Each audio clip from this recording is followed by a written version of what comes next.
Et bonsoir, comme nous sommes jeudi soir, comme tous les jeudis, j'ai décidé de vous faire une lecture sur ce sujet large qui est le mien, qui est le christianisme dans le sens large. Donc voilà, tous les jeudis, je vous lirai des livres que j'appuierai par mes propres compréhensions et avec ce que me dira Dieu par l'intervention du Saint-Esprit, par le biais du Saint-Esprit, ce que me dira Dieu par rapport à ces lectures. Voilà, j'essaierai de compléter tout ça avec des témoignages personnels, des propres expériences, etc. Voilà.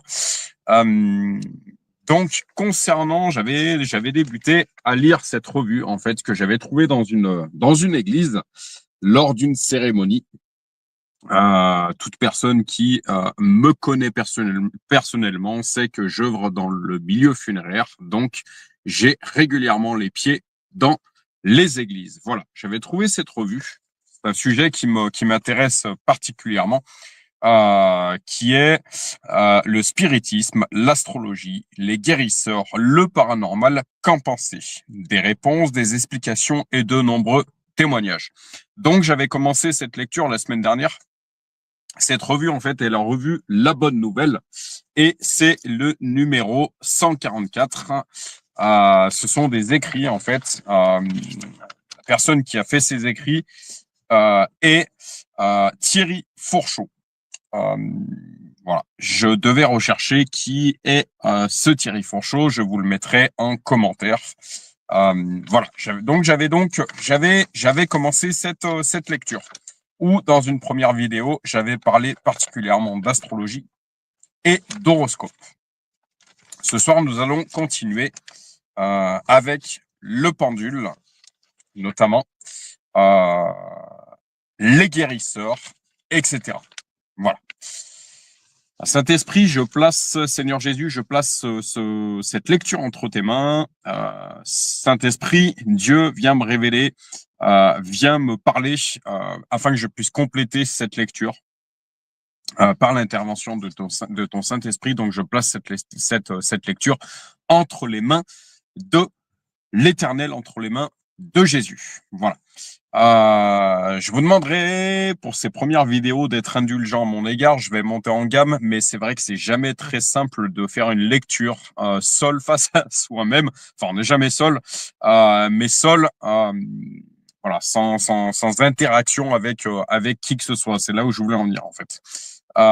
Donc voilà, je vous demanderai dans un premier temps d'être indulgent à mon égard et je monterai en gamme. En fait, plus je ferai des vidéos, plus comme on dit, plus il faut répéter certaines choses et plus on en fait, mieux on les fait. Voilà, je commence par le pendule. J'ai compris que toutes ces forces nous écartaient de l'Église. C'est un témoignage de Myriam. Un jour, je vois une radiesthésiste en exercice. Je trouve cela génial de pouvoir ainsi savoir ce qui est bon, mauvais, etc. J'essaye à mon tour et je constate que cela marche également avec moi, alors que cela ne fonctionne pas avec une de mes amies. Pensant avoir ce don, je désire le mettre au service de ceux que je rencontre et que je peux aider. J'aime bien le sens des mots pensant avoir ce don.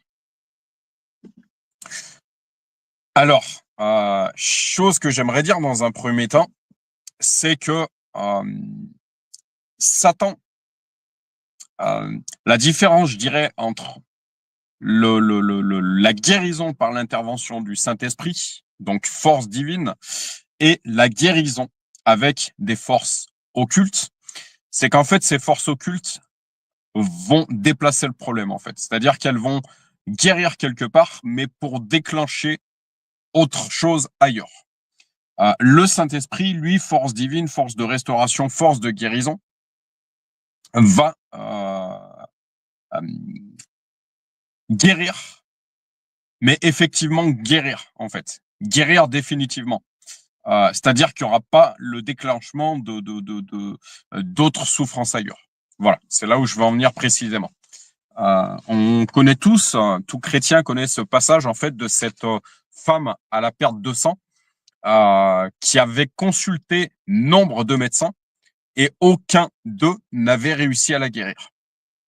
Et en fait, elle avait tellement de foi, elle avait foi en cette guérison, elle avait foi et elle disait, elle avait foi en Jésus, elle disait si seulement je pouvais toucher les vêtements de Jésus, je serais alors guéri.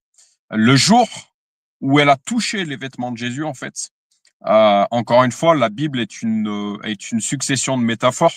Qu'est-ce que ce Saint-Esprit, en fait? Encore une fois, nous sommes êtres spirituels avant d'être des êtres charnels. Nous sommes des êtres spirituels qui venons épouser comme un gant latex ce corps de chair le temps de notre pèlerinage terrestre. Mais notre âme, elle, notre nature spirituelle, elle, est éternelle à partir du moment qu'on reconnaît Jésus comme notre Seigneur et Sauveur. À ce moment-là, lorsqu'on désire, lorsque c'est un désir, lorsque c'est une volonté de notre part de recevoir le baptême originel, donc de mourir en la chair, encore une fois, de naître en esprit, le Saint-Esprit vient et s'immisce à l'intérieur de nous. J'ai ce témoignage personnel parce que j'ai ce témoignage personnel que j'ai déjà raconté à nombre de personnes. En fait, donc comme j'aime dire, j'ai eu une vie avant d'être chrétien. Et le jour où, en fait, j'ai rencontré, en fait, dans la vie, jamais de hasard. Jamais de hasard. Et j'ai fait de l'intérim dans une fromagerie. On est en Auvergne, donc région très très grosse région productrice de fromage, d'AOP. Donc il y a plusieurs AOP, AOP Saint-Nectaire, etc. AOP Cantal, etc. Bref, j'ai travaillé sur la commune de Saya dans une entreprise. Donc, Saya est une commune au pied du Puy-de-Dôme et j'ai travaillé dans une fromagerie. J'ai fait de l'intérim. Et puis, j'ai rencontré une personne. Dieu permet les connexions qu'il jugera nécessaires. J'ai rencontré une personne, Lolo, qui a commencé à me parler du Seigneur. Au départ, j'étais complètement réfractaire à tout ça. C'est-à-dire que Lolo, qui a commencé à me parler de Jésus, qui a commencé à me parler de Dieu, je lui ai dit, attends, Lolo, si Dieu existait, je ne serais pas enfant de la DAS, j'aurais pas perdu ma mère à 15 ans, j'aurais pas fini mon adolescence dans un foyer lyonnais, etc., etc. Donc tu me parles de ce que tu veux, mais surtout pas de ça. En fait, j'étais complètement réfractaire, j'étais complètement refermé à tout ça, en fait.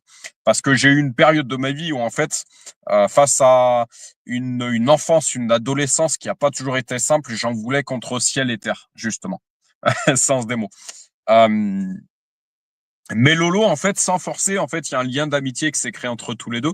Et Lolo, en fait, tous les jours, me laissait un mot, me laissait une phrase, me parlait de Jésus avec amour, et ça me faisait cheminer, en fait. Et puis un jour, il me dit, bah, Jérém, si tu veux, tu viens à la maison, il y aura le pasteur de notre église, l'église locale qu'il fréquentait du côté de Montferrand. Tu viens à la maison.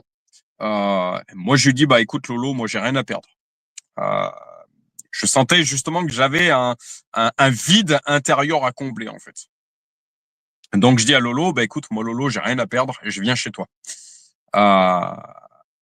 Donc, je viens chez lui et il y avait ce pasteur, ce fameux pasteur, qui me prend dans ses bras. Et alors là, je sens une force, en fait, rentrer de ma tête jusqu'à mes pieds. Une véritable force, en fait. Ce Saint-Esprit, symbole de la colombe, symbolisé par la colombe dans le milieu chrétien, qui est venu s'immiscer à l'intérieur de moi.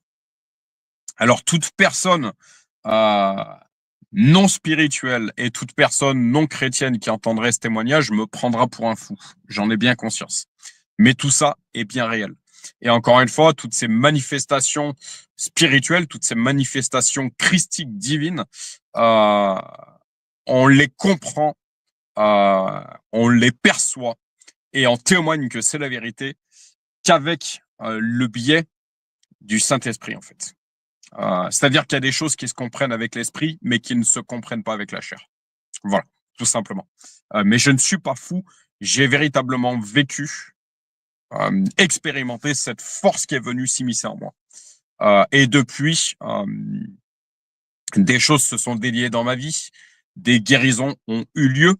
Encore une fois, les antidépresseurs, j'ai été libéré des antidépresseurs, de la consommation d'alcool, d'esprit de démon plutôt, d'impulsivité, de jalousie, etc.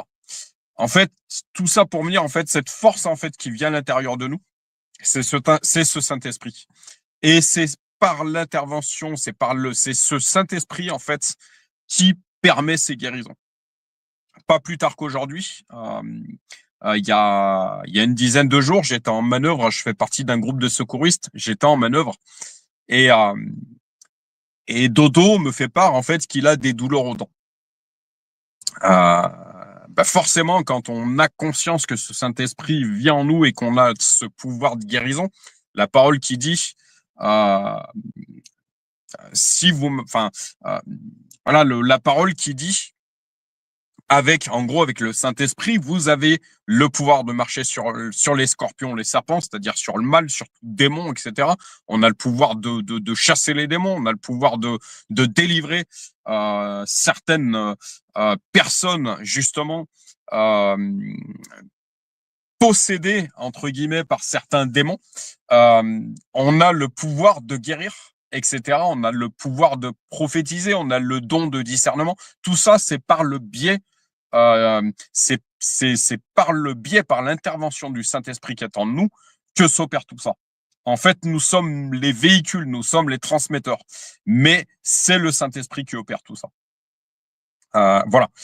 Et comme j'aime dire, une guérison, en fait, comme j'aime donner cet exemple, en fait, aux personnes auxquelles je veux expliquer comment s'opèrent les guérisons du Saint-Esprit. En fait, quand on va voir un micro-kiné, quand on va voir un kiné, quand on va voir un masseur ou je ne sais quoi, tout passe par les mains, en fait. C'est pour ça qu'il est dit il est dit dans la parole qu'en fait, Jésus imposait les mains sur les malades et il guérissait, en fait. Quand on veut guérir une personne par l'intervention du Saint-Esprit, en fait, on pose la main sur cette personne et on commence à prier. En ce qui me concerne, je fais répéter à la personne, et c'est ce qui s'est passé donc pour ce fameux Dodo, qui j'essaye d'être clair dans mes explications, j'essaye que ce soit compréhensible, que mon cheminement soit compréhensible. Mais Dodo, donc il y a une dizaine de jours, avec ce groupe de secouristes qui me fait part qu'il a mal aux dents. Je cache absolument pas le chrétien que je suis. Je lui dis, Dodo, fais-moi le penser, je prierai pour toi. Il est venu me témoigner aujourd'hui qu'il n'avait absolument plus mal aux dents. En fait. Gloire à Dieu. Gloire à Dieu parce que c'est Dieu par le Saint-Esprit, Père, Fils, Saint-Esprit, qui opère ces guérisons. Nous sommes nous sommes ces outils. Nous sommes les outils de Dieu. Nous sommes les transmetteurs de cette guérison divine. Ce n'est absolument, on n'a pas à se glorifier nous parce que c'est le Saint-Esprit. On doit tout au Saint-Esprit, on doit tout à Dieu en fait. Et c'est pas à nous de nous glorifier. Donc, comme on dit, gloire à Dieu. Gloire à Dieu parce que c'est lui qui opère ces choses par notre biais, mais nous sommes ses outils. Mais c'est Dieu qui fait ces choses, c'est le Saint-Esprit qui fait ces choses. C'est absolument pas nous. Voilà pourquoi nous devons rester humbles et briser tout esprit d'orgueil en fait, parce que c'est pas nous, c'est Dieu par notre intermédiaire. Dieu parle un prophète. Voilà, don de prophétie, un prophète, Dieu parle par l'intermédiaire de cette personne, par l'intermédiaire de cette bouche, mais c'est Dieu qui parle. Lorsque nous discernons des esprits, lorsque nous discernons qu'une personne est sous l'emprise de certains démons, c'est le Saint-Esprit qui discerne à l'intérieur de nous et qui rend témoignage à l'intérieur de nous. Mais ce n'est pas nous. C'est le Saint-Esprit, c'est Dieu. Encore une fois, c'est pour ça. L'humilité précède la gloire, l'orgueil précède la chute. On doit tout à Dieu, rien à nous, tout à Dieu en fait. Vous avez reçu gratuitement, donnez gratuitement. Ce Saint-Esprit, on l'a reçu gratuitement lors de notre nouvelle naissance. On doit donner gratuitement, on doit guérir gratuitement. Encore une fois, si certaines personnes veulent faire des gestes par rapport à la guérison qu'elles ont reçue, il y a des personnes, elles sont tellement touchées puissamment qu'elles veulent nous faire un don. Quelque part, libre à elles. Libre à nous d'accepter ou non, mais on n'a certainement pas à imposer une somme ou quoi que ce soit pour cette guérison en fait, parce que encore une fois, c'est le Saint-Esprit qui opère au travers de nous. Pour revenir et pour être clair dans ces explications, donc comment j'ai opéré avec ce fameux dodo en fait, j'ai imposé ma main sur lui. Je vois que de cette manière ça fonctionne, donc je continuerai de cette manière. J'impose la main sur lui et je lui fais répéter cette prière. Seigneur Jésus, si tu existes, révèle-toi à moi. Saint-Esprit, nous prenons autorité parce que tout se fait dans le nom de Jésus en fait. Il y a de la puissance dans le nom de Jésus. Saint-Esprit, force de guérison, force de restauration, vient à l'intérieur de moi et guérit, nous déclarons dans le nom de Jésus la guérison de ma tête jusqu'à mes pieds, etc. Dans le nom de Jésus, nous prenons autorité sur tout démon qui ne serait pas Dieu, sur toute maladie, etc.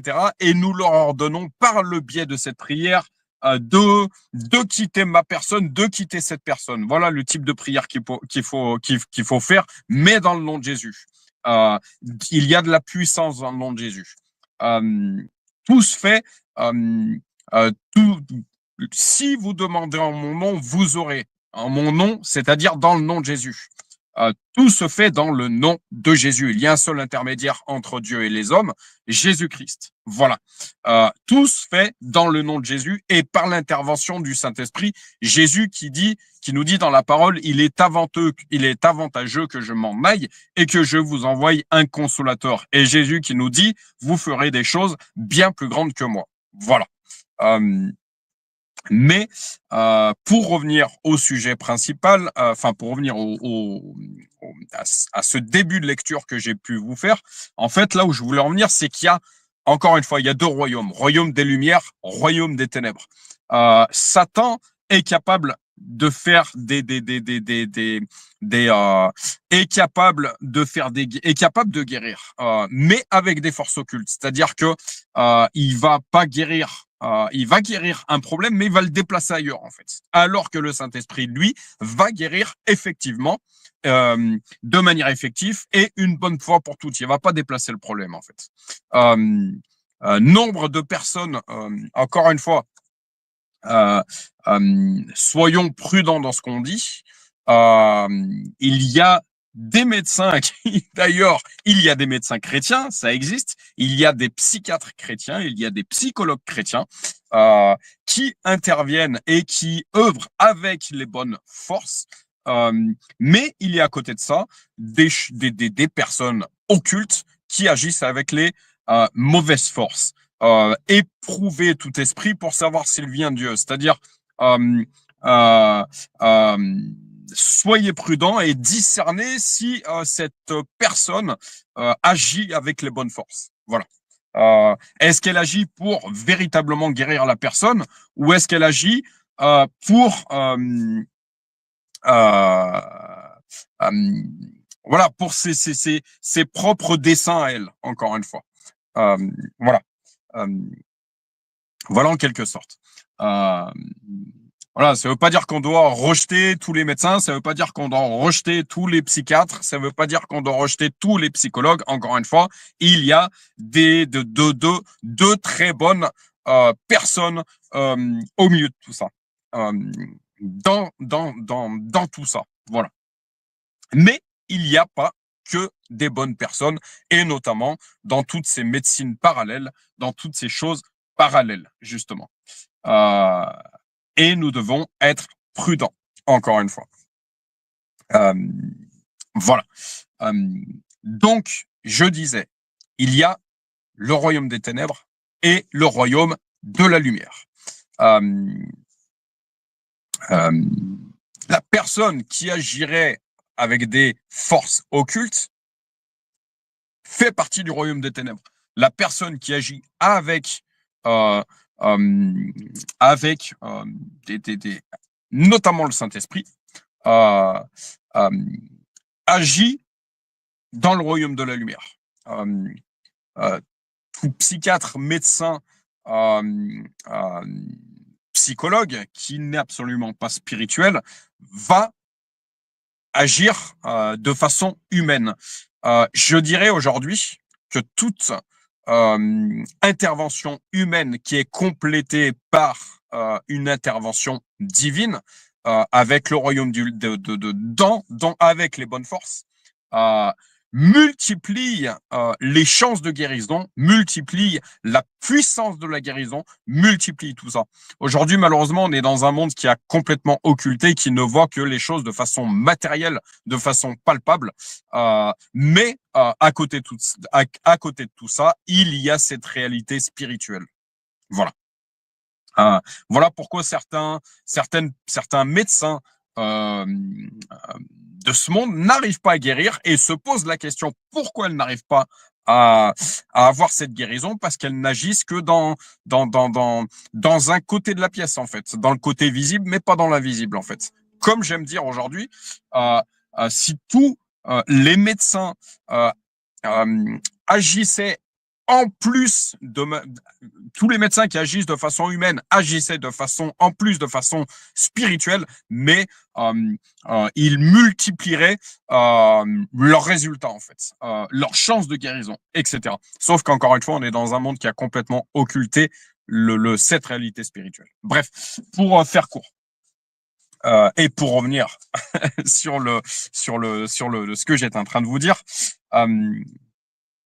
en fait, cette femme à la perte de sang qui disait, mais si seulement je peux toucher le vêtement de Jésus. En fait, Jésus, quand il imposait les mains sur les malades, en fait, il agissait par cette force de guérison, de restauration qui est en lui, en fait, il transmettait en fait cette guérison. Ce Saint-Esprit, force de guérison, force de restauration, ce Saint-Esprit qu'on reçoit en fait lors de la nouvelle naissance, lors du baptême originel, baptême voulu et non pas imposé, baptême voulu, c'est-à-dire oui, je reconnais Jésus comme mon Seigneur et Sauveur, et le baptême originel, c'est-à-dire le symbole du baptême originel, on mord la chair. C'est pour ça qu'on plongeait les gens dans l'eau, symbole de l'eau. En fait, l'eau, c'est la vie. Symbole de l'eau, il faudra que je fasse une recherche un petit peu plus approfondie sur ce sujet-là. Mais un fœtus qui se développe est dans l'eau. Lors de la nouvelle naissance, le baptême originel, c'est-à-dire qu'on plonge la personne dans l'eau. Je l'ai personnellement vécu dans la rivière qui passe à Pont-du-Château.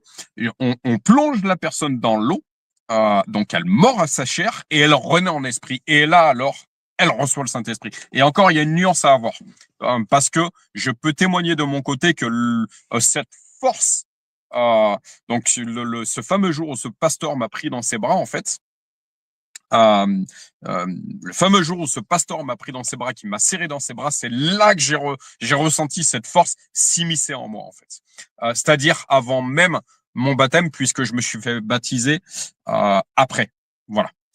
Donc, on peut recevoir cette force avant même de recevoir ce baptême. Mais j'écoutais un enseignement il n'y a pas longtemps. En fait, il y aurait 2 révélations du Saint-Esprit, en fait. Il faudra que je creuse ce sujet-là un petit peu plus profondément. Si des personnes entendent cette vidéo, écoutent ce que je suis en train de dire ici et peuvent compléter ce que je dis sous cette vidéo, ce sera avec plaisir. Mais il y aurait 2 révélations du Saint-Esprit. C'est-à-dire, il y aurait une première révélation et une seconde révélation. Peut-être ce qui explique ce que j'ai personnellement vécu, c'est-à-dire cette force qui est venue s'immiscer en moi lorsque ce pasteur m'a pris dans ses bras. Et peut-être la deuxième révélation, lors de cette nouvelle naissance, en fait, lors du baptême d'eau, en fait, ce qu'on appelle le baptême d'eau. Voilà. Voilà. Mais cette force est venue en moi. Ce Saint-Esprit est venu vivre en moi. Et qu'est-ce qui m'en rend le témoignage? Ben, ce dodo qui vient me témoigner qu'il a effectivement reçu cette guérison. C'est pas la première fois, en fait. Ce n'est pas la première fois que j'impose les mains sur une personne, sur l'épaule d'une personne, que je prie pour cette personne. Et aujourd'hui, je connais la manière beaucoup plus précise d'opérer. Parce que je vois qu'en faisant répéter la personne, en fait, je la guide dans la prière, je lui fais répéter cette prière. Seigneur Jésus, si tu existes, tu te révèles à moi. Saint-Esprit, force de guérison, force de restauration, tu opères une guérison en moi de ma tête jusqu'à mes pieds, dans le nom de Jésus, etc., etc. Je vois que ça fonctionne de cette manière. Donc, je ferai en sorte de continuer de cette manière. Quand on voit que ça fonctionne d'une manière, eh ben, on continue de la même manière. Voilà. Mais encore une fois, c'est le Saint-Esprit qui opère cette guérison. Voilà. Et comme je disais à ce dodo, et ben finalement, et comme je l'écrivais il y a quelques minutes avant de débuter cette vidéo, la guérison finalement vient témoigner de l'existence de Jésus en fait. Voilà. Voilà. C'est ce que j'ai dit à ce dodo. Puisque tu as reçu la guérison, et ben tu as le témoignage que Jésus existe, qu'il est vivant et qu'il opère encore des guérisons par ce consolateur qu'il nous a envoyé, qui est le Saint-Esprit. Voilà. Voilà, voilà. Je reprends la lecture. Un jour, je vois une radiesthésiste,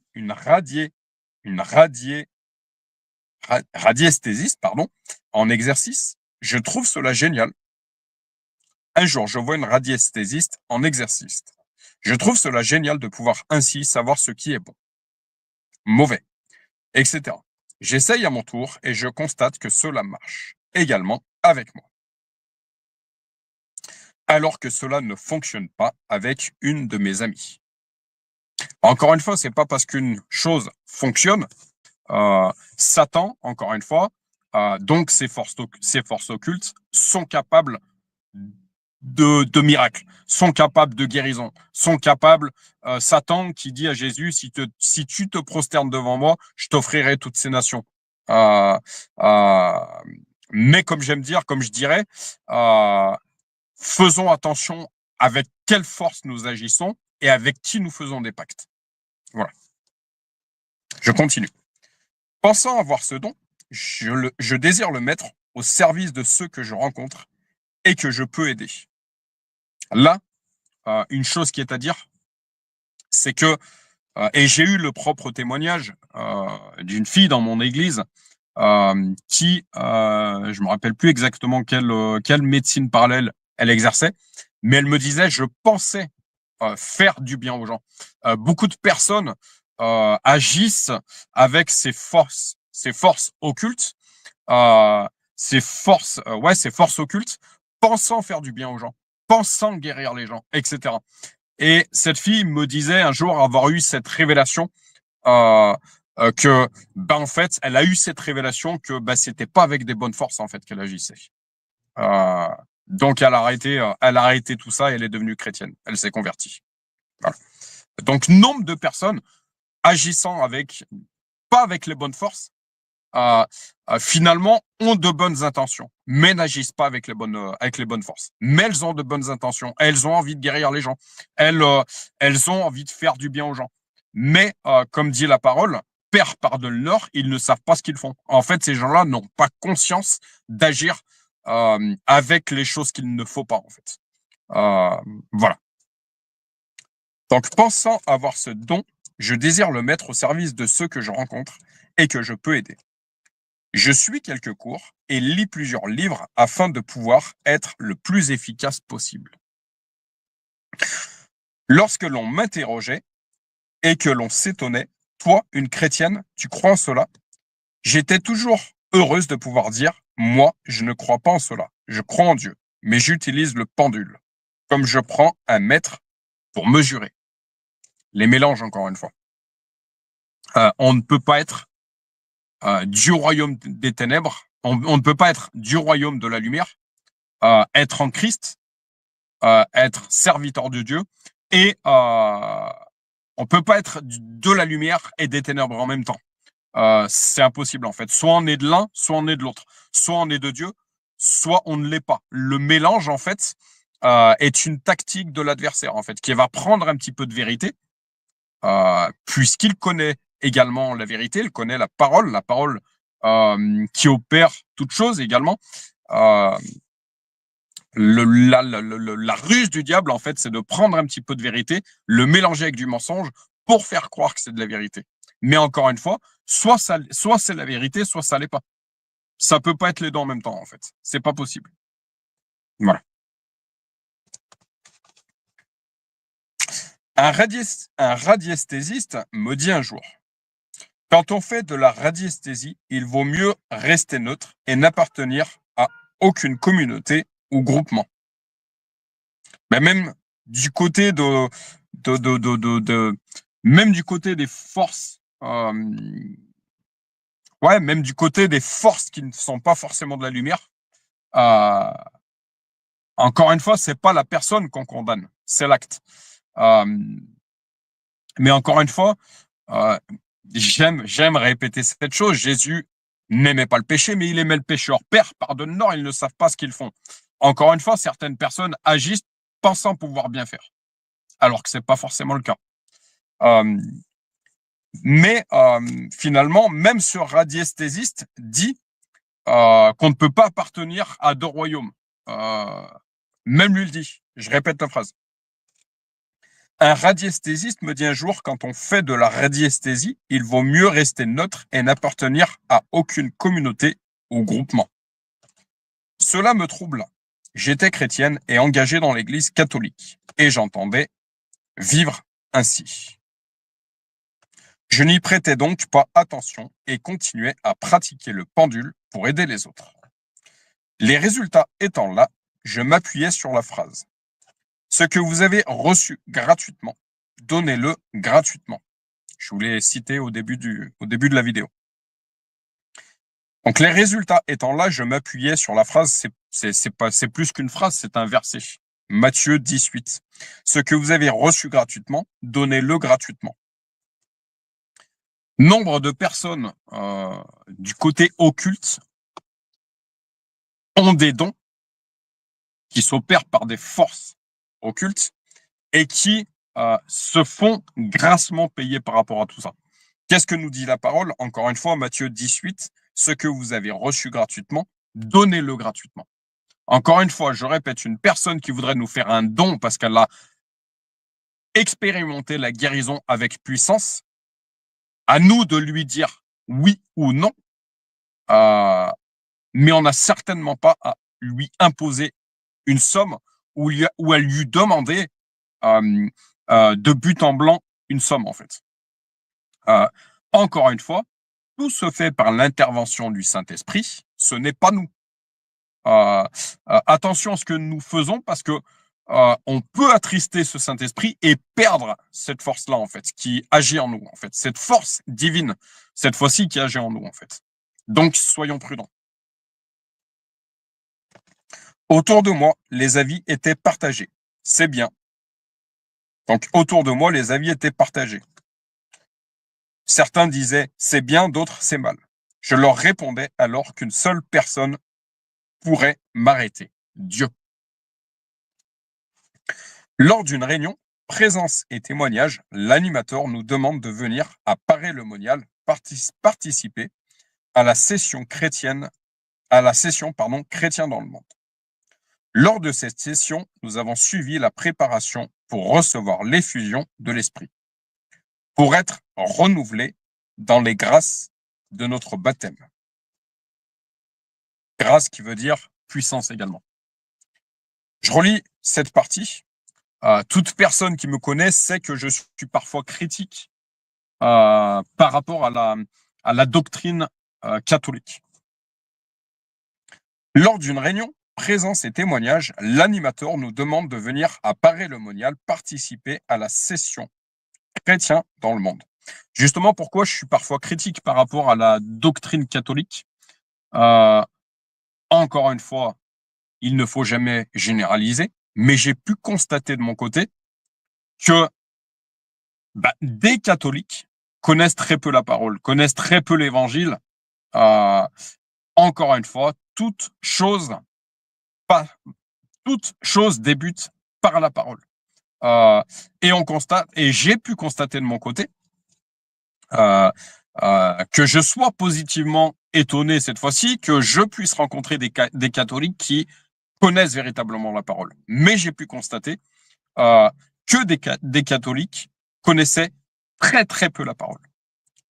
Quand on connaît mal la parole, c'est-à-dire les lois spirituelles, on peut facilement du coup se faire berner par l'adversaire, je dirais.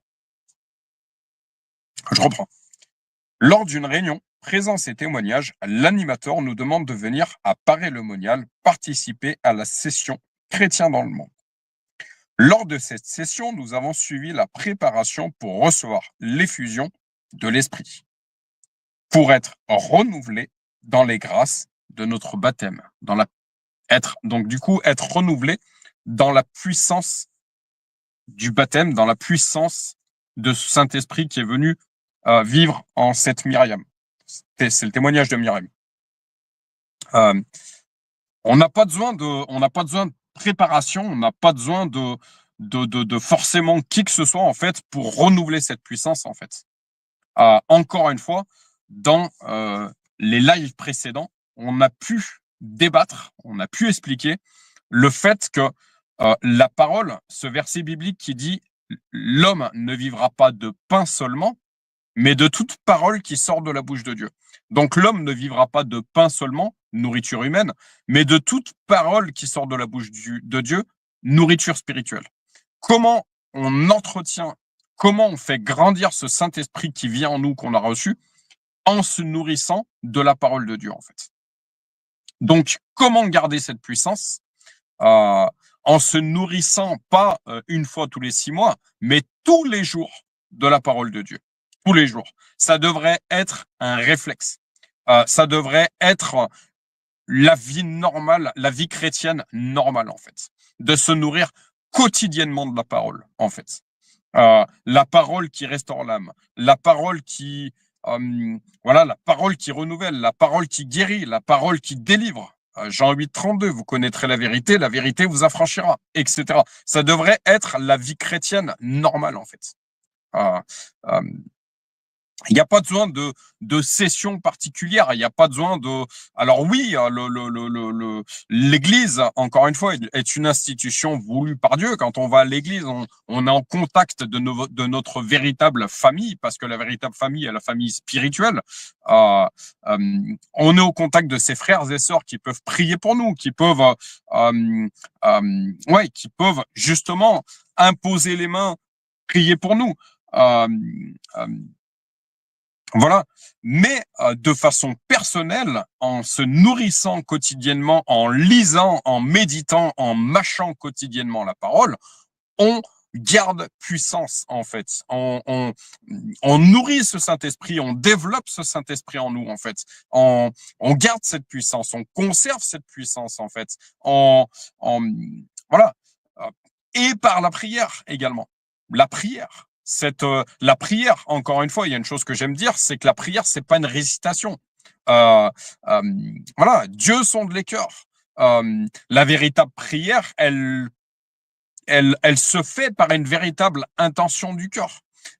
C'est une communication avec notre Père, avec un P majuscule. On n'a pas besoin de réciter, en fait. On a juste besoin de parler à Dieu, de s'imaginer Jésus qui est assis à côté de nous et lui parler, en fait. C'est ça une véritable prière. C'est pas une récitation. Et comme j'aime dire à certaines personnes, c'est pas la quantité qui compte, c'est la qualité, en fait. Certaines personnes vont me dire, mais si je fais pas mes 5 prières dans la journée, Dieu va m'en vouloir, etc. T'as pas besoin d'en faire 5. Tu as besoin d'en faire une véritable, avec de véritables intentions de cœur, avec une véritable communication avec ton Père, mais tu n'as pas besoin. Voilà. Dieu n'est pas capitaliste. C'est pas la quantité qui compte, c'est la qualité. Voilà. Voilà ce que je dirais de mon côté, de mon propre point de vue. Encore une fois, je reste humble, je ne prétends pas tout savoir. Voilà. Voilà, je continue. J'ai finalement beaucoup de choses à dire ce soir. C'est jamais simple de démarrer une vidéo comme ça en se disant mais est-ce que l'esprit, mais c'est en fait je le prêche à moi-même, j'ai même pas douté en fait. À partir du moment qu'on est guidé par l'esprit, en fait l'esprit, Dieu parle au travers de nous en fait, et on a énormément de choses à dire et c'est un puissant fond. Gloire à Dieu. Je reprends la lecture. Lors d'une réunion, présence et témoignage, donc Myriam qui témoigne, lors d'une réunion, présence et témoignage, l'animateur nous demande de venir à Paray-le-Monial participer à la session Chrétiens dans le monde. Lors de cette session, nous avons suivi la préparation pour recevoir l'effusion de l'Esprit, pour être renouvelés dans les grâces de notre baptême. Lorsqu'on pria pour moi dans les petits groupes constitués pour nous accompagner dans cette démarche, je fis cette prière très simple. Seigneur, nous voulons te servir et t'aimer. Alors, me voici, Seigneur, éclaire-moi. Je répète. Seigneur, nous voulons te servir et t'aimer. Alors, me voici, Seigneur, éclaire-moi. Si on se pose des questions, si nos pratiques sont bonnes ou pas, on peut demander à Jésus, on peut demander au Seigneur de nous éclairer dans le nom de Jésus, au Saint-Esprit de nous révéler en fait. Et il va nous montrer les choses. Je reçois alors un coup au cœur lorsque j'entends les personnes qui prient pour nous sans connaître ce que je vivais dire. Je reprends. Je reçois alors un coup au cœur lorsque j'entends les personnes qui prient pour nous sans connaître ce que je vivais dire. Le Seigneur te guérit de faux dieux et le Seigneur Dieu seul te suffit. Je répète, le Seigneur te guérit de faux dieux et le Seigneur Dieu seul te suffit. On n'a pas besoin de force occulte, on n'a pas besoin de faire des pratiques particulières en fait pour guérir, pour délivrer, on a juste besoin de Dieu en fait et de l'intervention du Saint-Esprit. Tout se trouve en Dieu en fait. Cherchez premièrement Dieu, cherchez premièrement le royaume de Dieu et sa justice et tout le reste vous sera donné par-dessus tout. On a juste besoin, tout est en Dieu en fait, tout est à la croix. Voilà, tout est en Dieu. Tout est disponible en Dieu.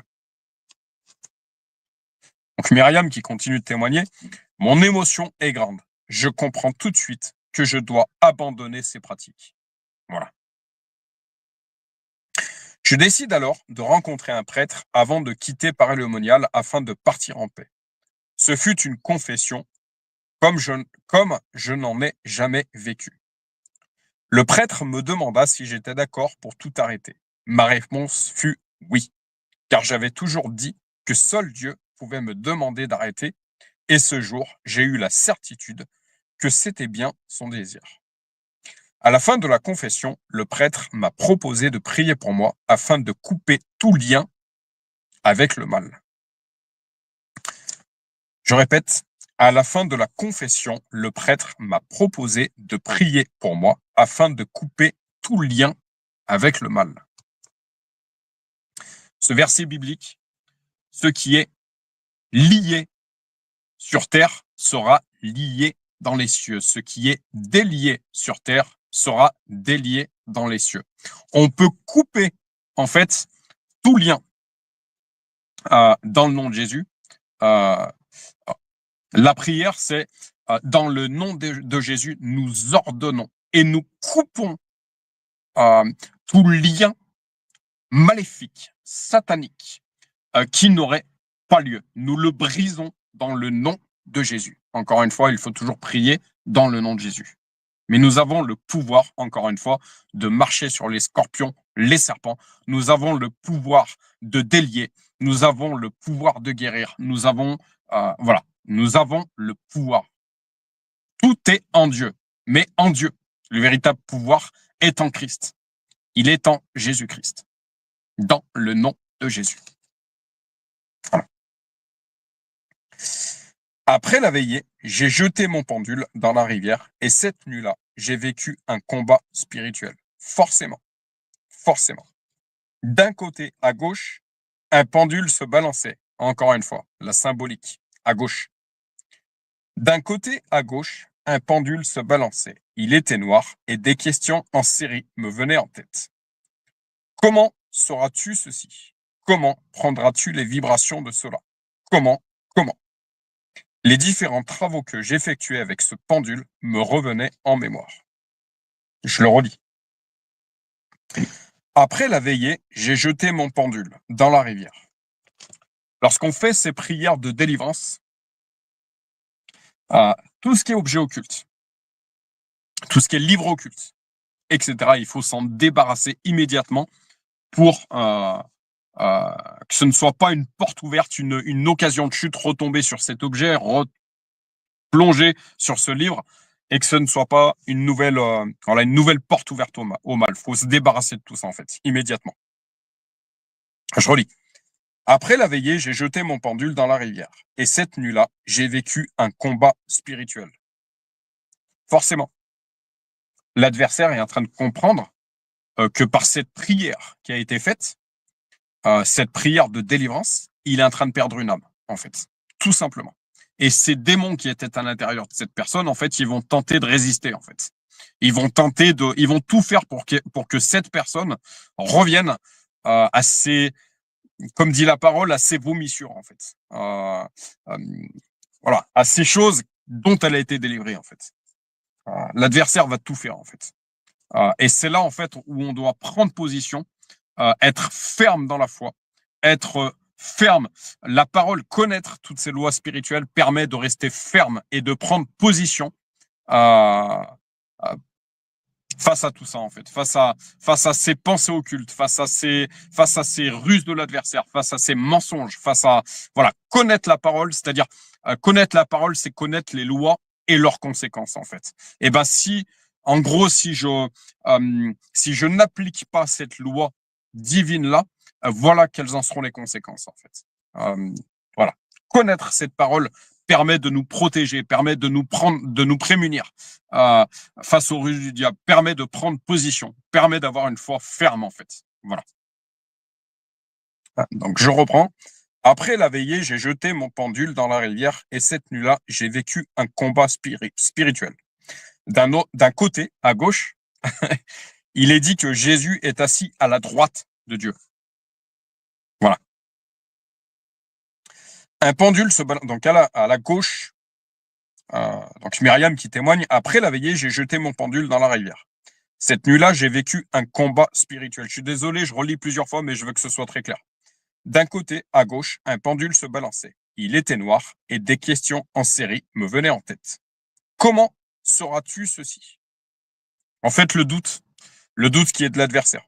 L'adversaire, même de façon inconsciente, par les rêves, par le biais des rêves, en fait, essaye de susurrer certaines choses à Myriam.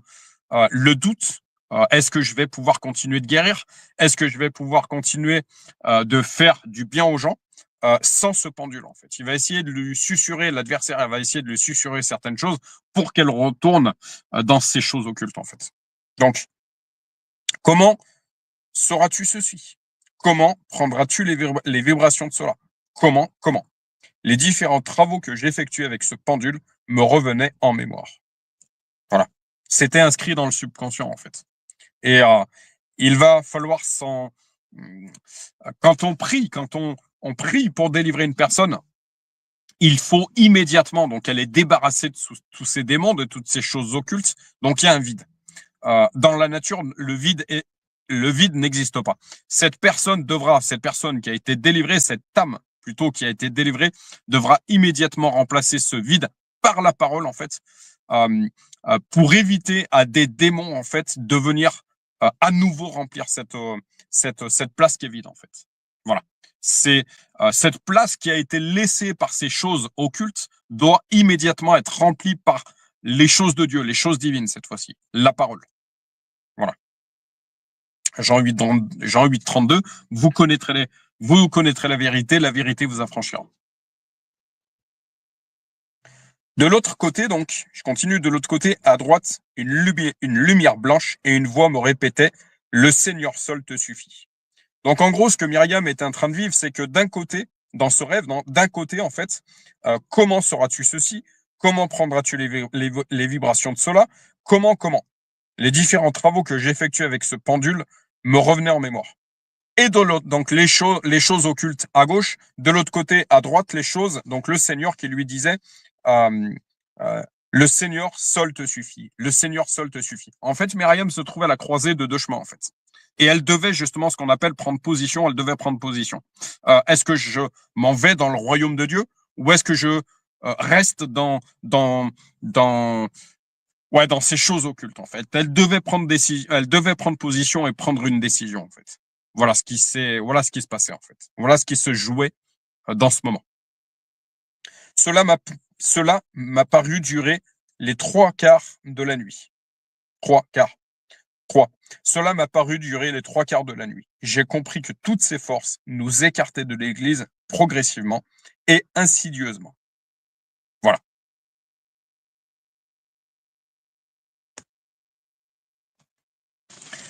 Le deuxième témoignage sera celui de Michel. Donc, les verrues avaient disparu et progressivement, la prière me devint impossible. Donc, ça concerne les guérisseurs. Donc, vous voyez ce que je vous disais au début de cette vidéo, de cette lecture. Michel qui témoigne, les verrues avaient disparu et progressivement, la prière me devint impossible. Donc, d'un côté, les verrues de Michel étaient guéries. Donc, chose positive. Mais chose négative, elle n'arrivait plus à prier. Voilà. Donc, encore une fois, ruse de l'adversaire, un peu de bien, cette guérison qui paraît divine, et du mal, et il mélange tout ça, en fait. Voilà. C'est vérolé, en fait, quelque part. C'est, voilà. Un peu de vérité, un peu de mensonge. Pour y faire paraître pour de la vérité, mais ça l'est pas. Encore une fois, soit c'est la vérité, soit ça l'est pas. Mais une demi-vérité n'existe pas. Une demi-guérison n'existe pas. C'est pas je te guéris d'un côté, mais de l'autre côté, tu n'arrives plus à prier. C'est pas je te guéris d'un côté, c'est pas je te guéris de ce mal de tête, mais d'un coup tu as mal au ventre. C'est je te guéris de ce mal de tête une bonne fois pour toutes. Voilà, c'est ça la véritable guérison. Donc, guérisseur.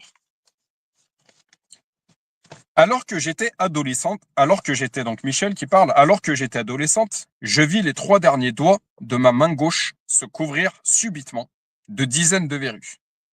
Encore une fois, je répète, alors que j'étais adolescente, je vis les 3 derniers doigts, 3, chiffre 3, derniers doigts de ma main gauche se couvrir de ma main gauche, donc 3, gauche, 3. Il y a des chiffres, encore une fois, qui ne sont absolument pas un hasard.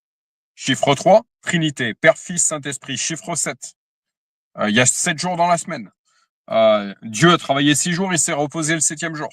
Chiffre 12, midi, Jésus avait 12 disciples, etc.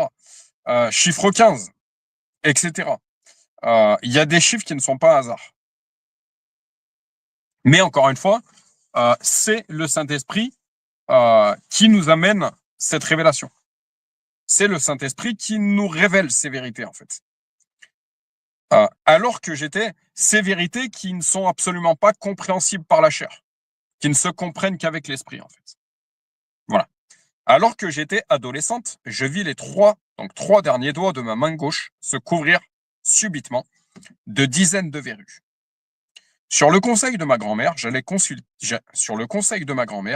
consulter une guérisseuse qui faisait merveille. Ouais, peut-être qu'elle faisait merveille, mais visiblement pas avec les bonnes forces, en fait. Elle prit ma main dans une des siennes pendant que, de l'autre, elle passait et repassait au-dessus des verrues en marmonnant des paroles inintelligibles. Je répète, elle prit ma main dans une des siennes pendant que de l'autre, elle passait et repassait au-dessus des verrues en marmonnant des paroles inintelligibles. Alors, chez les chrétiens charismatiques, je ne sais pas du côté catholique, ma connaissance finalement de la doctrine catholique est limitée. Il faudrait que je fasse une recherche là-dessus, mais en tout cas, du côté protestant charismatique, on a ce qu'on appelle le parler en langue, en fait. Le parler en langue, en fait, permet, en tout cas, c'est ma connaissance à moi au jour d'aujourd'hui, ce qu'on appelle une percée chez les chrétiens, en fait. C'est-à-dire qu'on prie dans un dialecte compréhensible humainement. Certaines âmes mal intentionnées peuvent entendre cette prière et essayer de freiner cette prière-là, en fait. On sait que cette personne, elle a prié dans ce sens-là, puisqu'on a entendu ce qu'elle a prié. Mais le parler en langue,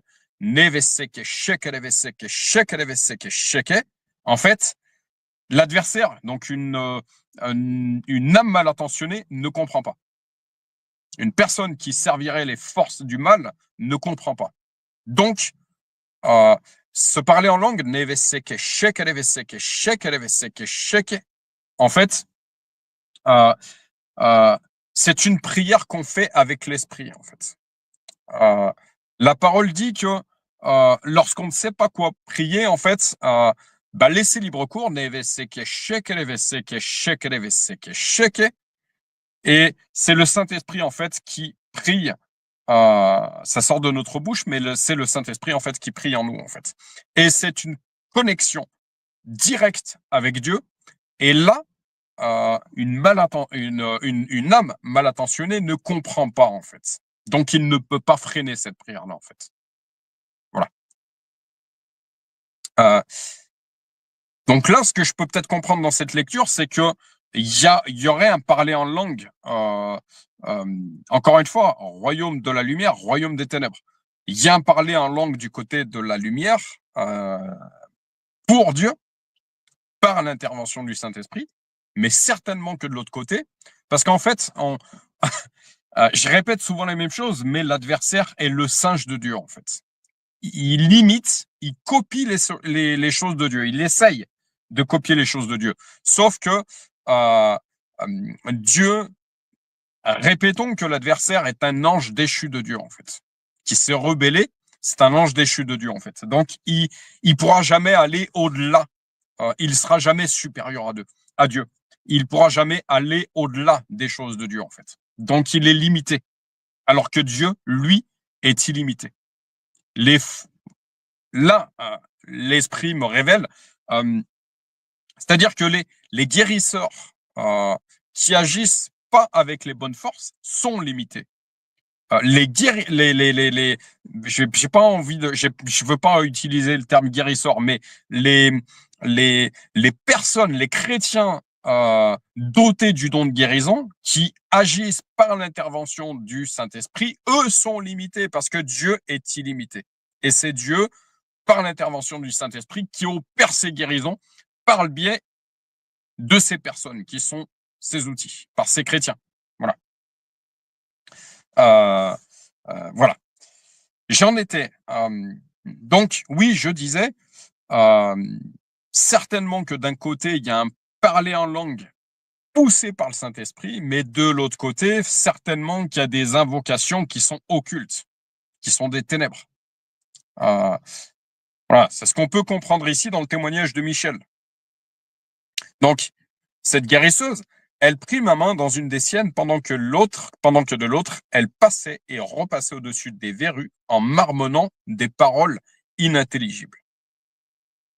Mais il est clair que un chrétien, une chrétienne, qui entendrait des prières occultes, dans le nom de Jésus, en fait, elle peut désactiver tout ça, refuser ces fausses prophéties. Dans le nom de Jésus, je refuse ça.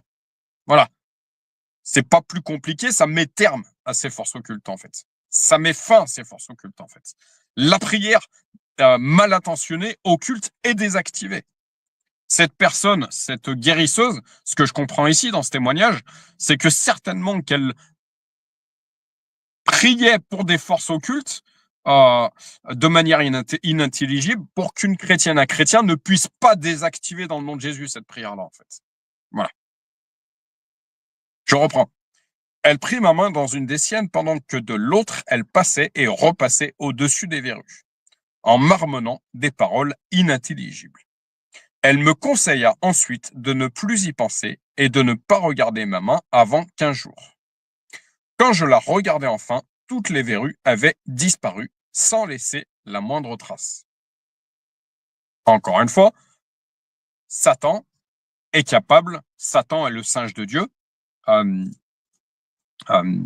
La parole qui nous dit « Cherchez premièrement le royaume de Dieu et sa justice, et tout le reste vous sera donné par-dessus tout. » Satan, de l'autre côté, qui dit « Si tu te prosternes devant moi, je t'offrirai toutes ces nations. » Encore une fois, attention avec qui nous faisons des pactes, attention avec quelle force nous agissons. Parce que la parole dit aussi que nous récoltons ce que nous semons. Nombre de personnes agissant avec des forces occultes tombent elles-mêmes ensuite malades ou en récoltent des conséquences dramatiques. Donc, on doit mettre en garde par rapport à ça. Je vais être obligé de relire. Donc, à la fin, Michel qui témoigne, quand elle regardait sa main, en fait, quand je la regardais enfin, toutes les verrues avaient disparu sans laisser la moindre trace. Même si on agit avec une force occulte, même si on a été, même si on a fait appel à une personne qui agissait pas avec les bonnes forces, et qu'on constate qu'effectivement ça a marché, c'est là où est la ruse du diable. Qu'est-ce qu'on va faire? On va continuer, en fait. On va pas s'arrêter, ça fonctionne. On a constaté que ça fonctionne. Sauf que on n'aura peut-être pas discerné que par contre ça nous a déclenché quelque chose d'autre ailleurs. Et oui, là est le piège. Je continue. Des drôles de fruits. Mais, parce qu'il y a un mais, avec Dieu, il n'y a jamais de mais. Je te guéris, point barre. Je te délivre, point barre. Point barre. Mais, avec Satan, il y a toujours un mais. Avec les forces occultes, il y a toujours un mais. Je te guéris, mais. Je te demande telle somme. Je te guéris, mais. Je te guéris à tel endroit, mais c'est déplacé à tel endroit. Avec Dieu, il n'y a pas de mais. Avec Satan, il y a des mais. Avec les forces occultes, il y a des mais. Donc, mais progressivement, la prière me devint impossible. Voilà, cette personne, donc Michel qui témoigne, elle a été guérie de ses verrues, mais elle constate qu'elle n'arrive plus à prier. Voilà. Il y a des forteresses qui se sont érigées. Voilà. Mais progressivement, la prière me devint impossible. Et lorsque j'entrais dans une église, j'étais saisi d'une angoisse telle que je me mettais à transpirer abondamment. Je ne comprenais pas ce qui m'arrivait. Alors là, je voudrais faire une parenthèse. Me concernant, je vous ai témoigné que j'agissais dans le milieu funéraire. Je suis maître de cérémonie funéraire. C'est notamment cette connexion spirituelle qui m'a guidé dans ce milieu-là, en fait. Pas que. Pour toute personne qui connaît mon histoire, mon témoignage et qui commence à écouter certaines de mes vidéos, c'est que c'est la disparition de ma maman de cœur, qui a été, à l'âge de mes 15 ans, qui a été, quand je vous disais chiffre 15, pas de hasard, qui a été un véritable drame dans ma vie. Dieu, aujourd'hui, en a fait une force. La parole dit, je prends les choses viles de ce monde pour en faire de grandes choses. Je prends les choses faibles de ce monde pour en faire de grandes choses. Dieu est venu faire de cette épreuve que j'ai rencontrée à mes 15 ans un tremplin, une force, une mission aujourd'hui. Donc, je suis maître de cérémonie funéraire. Et pour tout chef d'entreprise de pompe funèbre, entendra ici que voilà, ça donne complètement sens à cette mission de maître de cérémonie funéraire. Je le prends vraiment comme une mission. C'était une parenthèse. Mais progressivement, la prière me devint impossible. Et lorsque j'entrais dans une église, j'étais saisi d'une angoisse telle que je me mettais à transpirer abondamment. Oui, la chose que je voulais vous rajouter. J'agis dans le funéraire, donc je tourne dans pas mal d'églises. La chose que je pourrais vous témoigner donc beaucoup d'églises catholiques, très peu d'églises protestantes, finalement.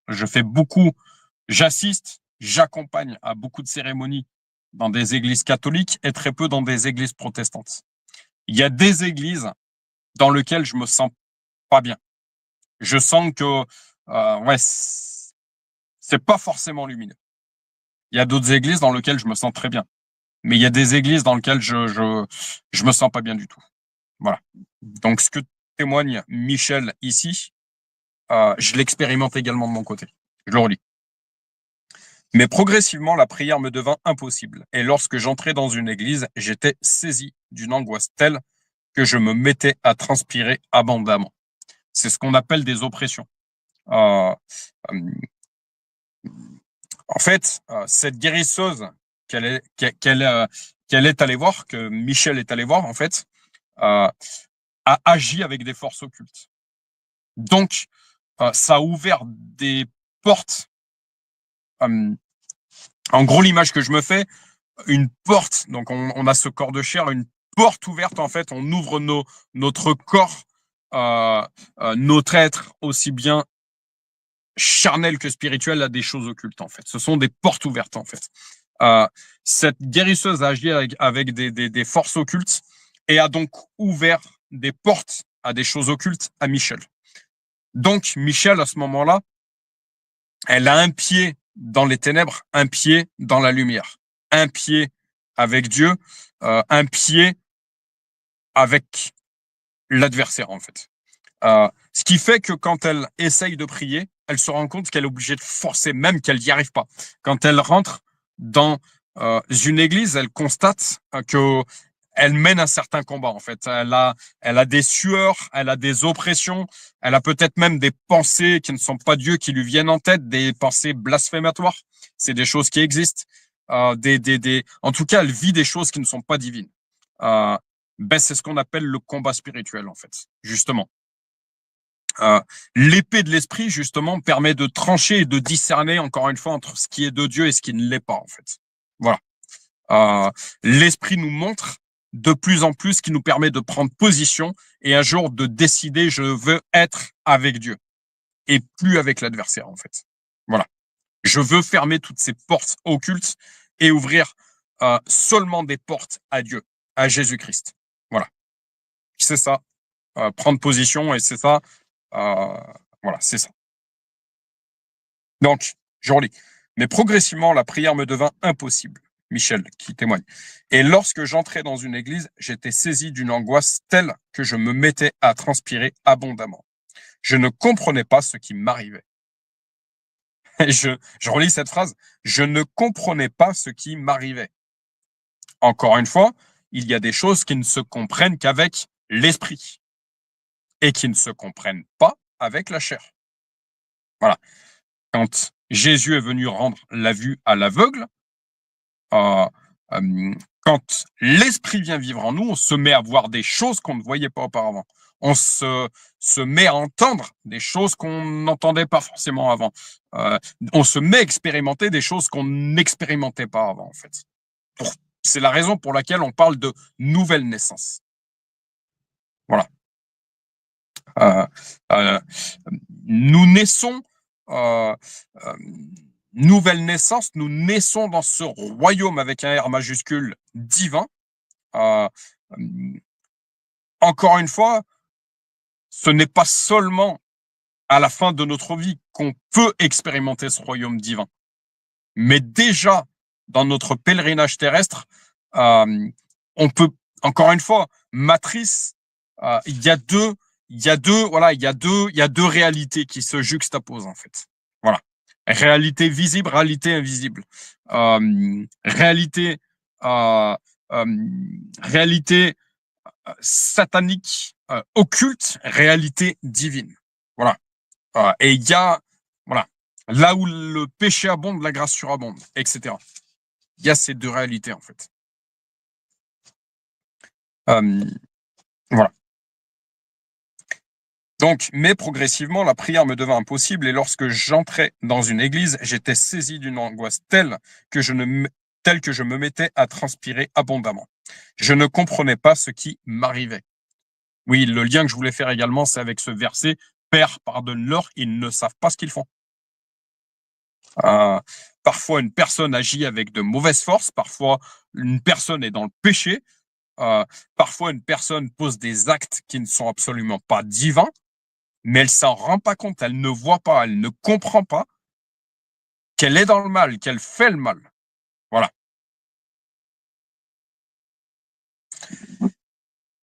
C'est pour ça que quand on arrive au Seigneur, quand on a cette révélation, en fait, on se sent extrêmement crade.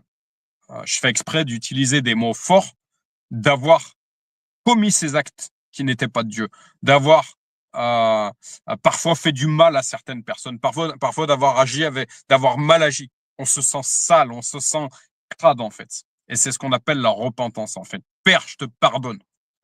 Non, pas Père, je te pardonne, pardon, c'est Père, je te demande pardon. Et c'est Dieu qui nous pardonne. Si on se repent sincèrement, Dieu sonde notre cœur, Dieu nous pardonne. Il est suffisamment bon et miséricordieux. Et la parole, j'aime beaucoup qui dit, il y a le ciel est en joie, donc les anges, le ciel est en joie pour un seul pécheur qui se repent. Voilà. Je continue. Donc Michel qui dit, aimant Dieu, je continuais à pratiquer et à faire partie de mouvements chrétiens. 2 ans après l'apparition de ces symptômes, alors que je suivais une retraite, ces angoisses et souffrances incompréhensibles à mes yeux se firent si intenses que je criai vers Dieu, le suppliant de faire quelque chose, car je sentais que j'allais tout lâcher. Parfois, et c'est pas parfois, c'est pour beaucoup trop de personnes, elles attendent justement de ne plus en pouvoir, d'être dans une situation catastrophique, comme j'aime dire, pour lever les yeux au ciel et crier Père, j'en peux plus.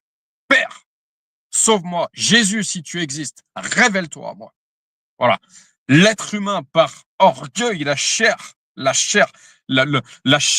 orgueilleuse, attend justement la situation la plus dramatique pour comme j'aime dire aux gens, levez les yeux en direction du ciel, vous verrez, il y a de la lumière. Parfois, elles attendent ces situations où elles n'en peuvent plus. Elles sont au pied au mur, elles n'ont plus aucune solution. Pour Jésus, si tu existes, sors-moi de là, j'en peux plus. Et là, Jésus intervient. C'est triste, mais parce que voilà. Mais voilà, nombre de personnes justement sont passées par des choses occultes, ténébreuses, pour arriver à la lumière. Voilà. Donc je continue. Aimant Dieu, je continuais à pratiquer et à faire partie de mouvements chrétiens. 2 ans après l'apparition de ces symptômes, alors que je suivais une retraite, ces angoisses et souffrances incompréhensibles à mes yeux se firent si intenses que je criai vers Dieu, le suppliant de faire quelque chose, car je sentais que j'allais tout lâcher. Instantanément, je retrouvai la paix et les angoisses disparurent. J'étais rempli de reconnaissance pour ce que Dieu avait fait. Il y a un mot que j'aime beaucoup, instantanément. Mettez-moi à l'épreuve et vous verrez si je n'interviens pas. Parfois, j'ai nombre de témoignages où des personnes se sont retrouvées dans des situations catastrophiques. Et de manière complètement guidée, divine, Jésus, sors-moi de là. J'ai le témoignage d'une sœur à l'église qui me disait un jour être en voiture, partir en vacances. Le limitateur ou le régulateur, je suis pas très bon en mécanique automobile, mais le limitateur, le régulateur de sa voiture qui s'est bloqué. La voiture arrivait toute vitesse au niveau du péage sans pouvoir l'arrêter. Cette personne a crié Jésus. Et ça a suffi en fait pour que miraculeusement le volant se tourne et part sur la gauche et c'est le trottoir qui visiblement a crevé les pneus de la voiture et a arrêté la voiture. Il y a de la puissance dans le nom de Jésus. Que toute personne qui entendra cette vidéo, cette chose que je dis ici, qu'elle n'oublie jamais qu'il y a de la puissance dans le nom de Jésus. Demandez toute chose en mon nom. Voilà. Il y a un seul intermédiaire entre Dieu et les hommes. C'est là où je serais parfois critique avec la doctrine catholique. C'est pas Marie. J'ai un profond respect pour Marie. Ce n'est pas Marie, ce n'est pas les saints, Saint Paul ou je ne sais quoi. C'est Jésus. Il y a un seul intermédiaire entre Dieu et les hommes, Jésus-Christ. Voilà. Demandez en mon nom. C'est pas demander en cette multitude de noms, c'est demander en mon nom. Voilà. Le témoignage également, on a eu le témoignage récemment d'une jeune fille qui visiblement s'était fait opportuner. Ce témoignage date de 2025. Je vous parle pas de il y a 1000 ans en arrière. Les miracles sont toujours d'actualité. Les miracles dans le nom de Jésus sont toujours d'actualité. Cette jeune fille qui nous témoignait avoir été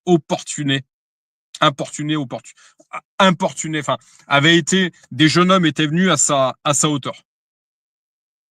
Et visiblement deux hommes plutôt malveillants. Quand on est une jeune fille à 23 heures, qu'on voit une voiture s'arrêter à côté de nous, deux hommes descendent d'une voiture, on n'est pas forcément tranquille. Je sais plus, alors pour être précis, je sais plus s'ils étaient descendus ou pas de la voiture, mais en tout cas, ils avaient vu que cette jeune fille était seule et qu'elle était là. Cette fille nous a témoigné avoir mis de la musique de louange et avoir demandé l'intervention de Dieu. Les jeunes hommes ont redémarré la voiture, ou je ne sais pas si elle a été arrêtée ou pas, mais en tout cas sont partis. Voilà.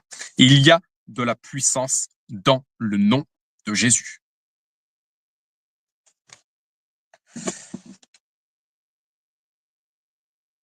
Donc, je reprends. Donc Michel qui nous dit « Instantanément, je retrouvais la paix et les angoisses disparurent. » En fait, qu'est-ce qu'une crise d'angoisse? Qu'est-ce que sont des angoisses? Ce sont des oppressions. Voilà. Ce sont des oppressions. Alors, il y en a certainement de différentes sortes. Encore une fois, il serait super intéressant si un psychiatre, une psychologue chrétienne tombe sur cette vidéo, il serait super intéressant de développer le sujet, qu'elle me fasse signe dans les commentaires de cette vidéo. Mais je suis... Alors peut-être qu'il existe des angoisses qui sont d'ordre beaucoup plus, je dirais, humaines, mais il y a des crises d'angoisse qui sont véritablement des oppressions démoniaques, des oppressions sataniques. Je peux vous témoigner je peux vous parler de mon propre témoignage. Vous entendrez souvent parler vous entendrez souvent parler de certaines choses.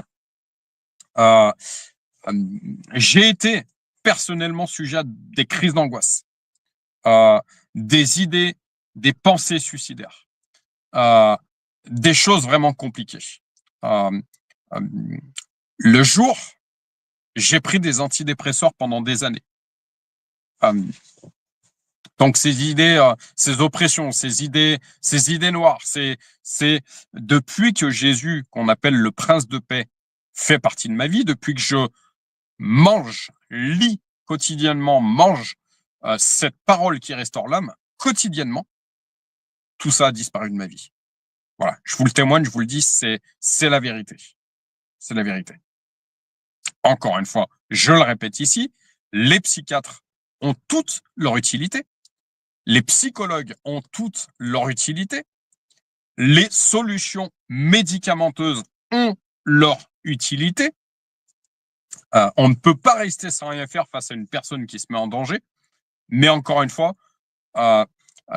n'oublions pas nos deux identités. C'est ce corps de chair et cette identité spirituelle qui est notre véritable identité. Et encore une fois, si les psychiatres, psychologues, médecins de toute branche toutes branches confondues, renouaient avec la spiritualité, si beaucoup plus renouaient avec la spiritualité, il multiplierait le nombre de guérisons, le nombre de miracles. C'est une certitude. Voilà. Voilà. Je continue. 15 années s'écoulèrent sans que réapparaissent, donc Michel qui témoigne, 15 années s'écoulèrent sans que réapparaissent les angoisses, mais avec le développement d'une idée très forte et très désagréable. J'étais maudite, ce qui provoquait de temps à autre des crises de désespoir. Je relis cette phrase. 15 années s'écoulèrent sans que réapparaissent les angoisses, mais avec le développement d'une idée forte et très désagréable, j'étais maudite. Le sens du mot maudire, maudire. Vous vous rappelez cette guérisseuse qui faisait des prières dans un parler qui n'était pas audible par Michel? Qu'est-ce qu'elle nous dit dans cette phrase? Je relis. 15 années s'écoulèrent sans que réapparaissent les angoisses, mais avec le développement, je vous disais le chiffre 15, ce n'est pas un hasard. Je l'appelle, ces chiffres en fait, 15, 12, 3, etc., je l'appelle le timing divin. Tout se fait dans le temps de Dieu. Il y a un plan. Dieu nous dit, j'ai un plan d'avance, j'ai un plan de réussite. Avant même que tu sois dans le sein de ta mère, dans le ventre de ta mère, je t'avais préétabli. Il y a un plan parfait de réussite et de bonheur. J'ai un plan pour vous, parfait de réussite et de bonheur. Quand on parle de plan, le plan, en fait, voilà, il y a le plan à plusieurs phases, en fait. 15 années s'écoulèrent sans que réapparaissent les angoisses, mais avec le développement d'une idée très forte et très désagréable, j'étais maudite. Maudire, maladie. Le pouvoir de la parole, encore une fois. On en a, moi-même, je le prêche à moi-même, on n'en a souvent pas assez conscience. On doit faire attention à toute parole, à tout mot qui sort de notre bouche. Maudire. Maladie. Voilà. C'est ce qu'on appelle les flèches enflammées du malin. Retiens ta langue. Tourne 7 fois la langue dans ta bouche avant de parler. C'est pour ça que une clé qui m'a été apportée, je vous en fais bénéficier de tout ça. Un évangéliste qui me disait un jour, à partir, on est tous des êtres à penser. Je suis sûr que tout comme moi, vous êtes déjà dit un jour, mais qu'est-ce que c'est que cette pensée qui me traverse l'esprit? Ce n'est absolument pas de moi, en fait. Et le réflexe, en fait, c'est de prendre position sur de prendre autorité. Vous avez autorité de marcher vous avez le pouvoir de marcher sur les scorpions, les serpents. La solution quand cette pensée qui n'est pas Dieu vient en vous, en fait, c'est de prendre autorité sur cette pensée, de la dégager. Je dégage cette pensée dans le nom de Jésus. Voilà. Cette pensée ne se développe pas en moi, ne s'installe pas en moi. Donc finalement, cette pensée ne fait que traverser. Voilà. Mais cet évangéliste qui me disait, tant que ça ne reste qu'au niveau de la pensée, c'est-à-dire que tant que tu ne prononces pas cette pensée qui n'est pas de Dieu, elle n'a aucun pouvoir. Voilà. Elle ne fait que traverser, elle n'a aucun pouvoir. Mais si tu la prononces, là est le danger. Voilà, ce qu'on appelle une flèche enflammée du malin. En fait, on parle selon les intentions de notre cœur. On parle selon les intentions de nos pensées, en fait. Voilà. Si on a un cœur bon, de bonnes choses vont sortir de notre bouche. Si on a un cœur qui est mal intentionné, si on a des pensées qui sont pas bonnes, de mauvaises choses vont sortir de notre bouche. Ce qu'on appelle les flèches enflammées du malin, en fait. On le voit parfois dans des postillons. Un postillon, on le voit en fait. C'est un peu ça l'image en fait. Ces postillons, ces flèches enflammées du malin en fait. Voilà. Et de l'autre côté, si ce sont de très bonnes choses qui sortent de notre bouche, en fait, on sème. Toute parole ne sera pas sans effet. En fait, une parole bien intentionnée, une parole d'amour, une parole même si on a l'impression que sur le moment surtout avec nos jeunes, qu'elle n'a pas d'effet en fait. Cette parole, cette bonne parole, elle a été semée en fait. La personne a entendu, l'âme a reçu en fait, et ça va germer en fait. Ça germe jusqu'au jour où ça a été activé dans les lieux célestes. À côté de ça, on peut coupler tout ça, on peut appuyer tout ça par la prière en fait, et tout ça est activé dans le céleste. Rappelez-vous ce verset, ce qui est délié dans les cieux, ce qui est délié sur terre est délié dans les cieux, etc. Ça a été activé dans le céleste, dans l'invisible, et un jour ça deviendra visible en fait. Une bonne parole déclenchera quelque chose de positif dans l'invisible qui un jour deviendra visible. Inversement, une mauvaise parole qui a été dite une mauvaise parole qui a été prononcée aura des conséquences négatives. Voilà, même si ça mettra du temps, il y aura des conséquences négatives. Parfois, on se retrouve avec des personnes qui font face à des combats en fait, face à des pensées, qui n'arrivent pas à se dépêtrer de tout ça. Elles ne comprennent pas pourquoi en fait, parce que ça a été des choses qui ont été tout simplement installées dans le subconscient en fait. Si vous dites à une personne du matin au soir comment installer quelque chose dans le subconscient, c'est le répéter en fait. Si vous répétez à quelqu'un que c'est un bon à rien, il finira bon à rien. Si vous dites constamment, même si les choses, même si de manière visible, les choses nous pousseraient à dire tout le contraire, de manière visible, une personne arrête pas de faire des gaffes en fait, mais le fait de l'encourager en fait, de lui dire des choses positives. Une chose que j'aime bien dire à mes collègues de travail aujourd'hui, il faut déclarer le positif pour déclencher le positif, pour attirer le positif. Mais c'est exactement ça. Si vous dites à une personne, malgré ses difficultés, que c'est une belle personne, si vous l'encouragez, ça finira une bonne personne en fait.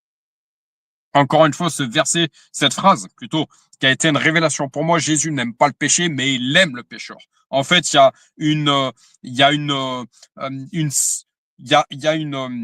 en fait, chaque chose a sa place. L'acte ne définit pas la personne. Voilà. Est-ce que je vous prêche, je le prêche également pour moi. Je continue. Donc, Michel qui nous dit 15 années s'écoulèrent sans que réapparaissent les angoisses, mais avec le développement d'une idée très forte et très désagréable, j'étais maudite, ce qui provoquait de temps à autre des crises de désespoir. On voit que Michel n'arrive pas à se dépêtrer de certaines choses et qu'il l'amène dans le désespoir en fait. En fait, il faut prier pour cette personne. Dans le nom de Jésus, nous brisons tout ce qui n'a plus lieu d'être. Nous brisons tout lien maléfique qui pourrait exister avec telle personne qui a prié pour moi, avec des forces qui n'étaient pas Dieu. On le brise dans le nom de Jésus, en fait. L'image est là, en fait. Même si, imaginez-vous, en fait, ce lien, en fait, et vous le brisez dans le nom de Jésus. Voilà, l'image, elle est là. Je continue. Toujours en recherche de Dieu, j'entrais dans une communauté et après 6 mois, les angoisses réapparurent et les crises de désespoir se firent plus fréquentes. Voyez la supercherie de l'adversaire. Voyez la supercherie de ses forces occultes. Les verrues des mains de Michel ont disparu. Mais qu'est-ce que ça a déclenché en fait? Le désespoir. Et en fait, voyez, on parle du timing divin avec Dieu, tout se fait selon son temps en fait. Mais on voit que de l'autre côté, de manière du côté de l'adversaire, c'est la même chose. N'oublions pas, Satan est le singe de Dieu. C'est le singe de Dieu. Il copie en fait. Voilà. Les copies conformes. Les copies, voilà. Il fait la même chose. Et ben, qu'est-ce qu'on voit en fait que 15 années se sont écoulées après que cette guérisseuse ait prié pour Michel. 15 années après que ces verrues aient disparu, qu'est-ce qu'on se rend compte? Que Michel, en fait, elle se retrouve dans un certain désespoir.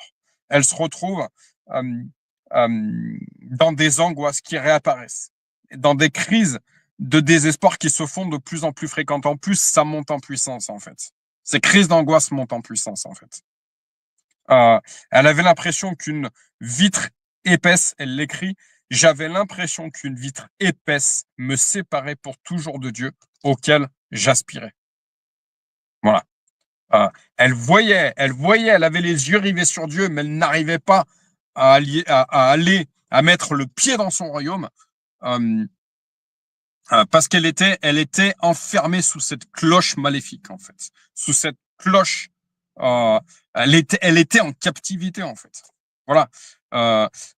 Elle était enchaînée par des chaînes qui n'étaient absolument pas de Dieu, en fait. Et ben, qu'est-ce qu'il faut? Il faut prier.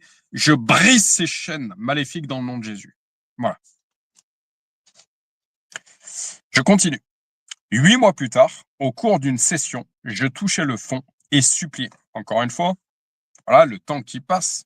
8 mois plus tard, au cours d'une session, je touchais le fond et suppliais le Seigneur de faire quelque chose. Encore une fois, situation compliquée. Seigneur, sors-moi de là parce que j'y arrive plus. Donc, je relis. 8 mois plus tard, au cours d'une session, je touchais le fond et suppliais le Seigneur de faire quelque chose. À ce moment-là, la croix de l'année sainte passait à ma hauteur, portée en procession dans toute la basilique. J'eus l'image intérieure d'un flot de sang qui s'en détachait, tombait sur moi et me régénérait. Il y a, voilà, quand on parle du sang de Jésus, en fait, Jésus a versé son sang à la croix pour notre guérison, pour notre délivrance, pour notre régénération. Voilà, le sang de Jésus. Voilà pourquoi le sang, le sang a un véritable symbole, en fait. Le sang a un véritable symbole. Aussi bien, encore une fois, l'adversaire, le singe de Dieu, autant du côté, voilà, le sang a un symbole autant du côté lumineux, autant du côté de Dieu que du côté occulte, satanique, démoniaque. Voilà pourquoi, voilà pourquoi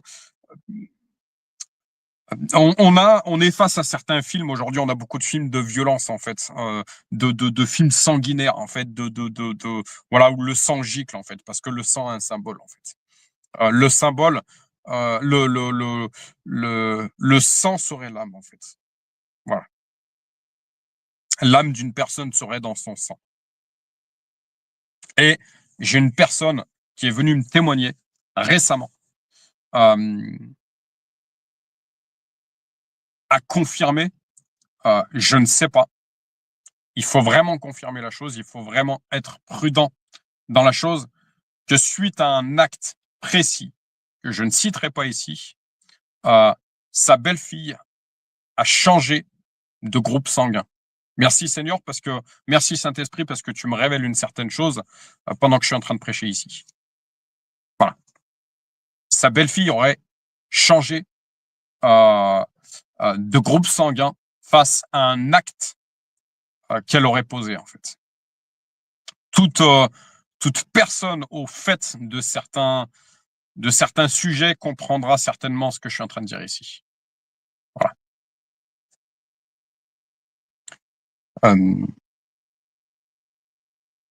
Je continue. Toujours en recherche de Dieu, j'entrais dans une communauté et après 6 mois, les angoisses réapparurent et les crises de désespoir se firent plus fréquentes. J'avais l'impression qu'une vitre épaisse me séparait pour toujours de Dieu auquel j'aspirais.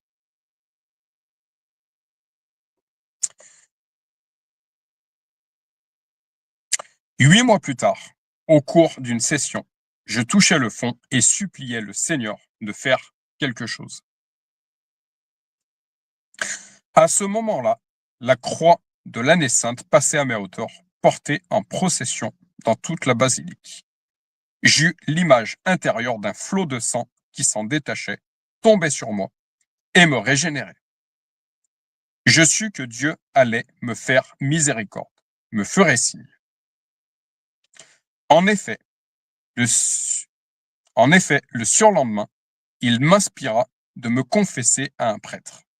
Donc le Saint-Esprit qui prend le contrôle justement de Michel et qui va se mettre à guider ses pas, en fait. Saint-Esprit, prends le contrôle de ma vie. Cette prière également. Saint-Esprit, prends le contrôle de ma vie. Seigneur, que ta volonté soit faite, etc.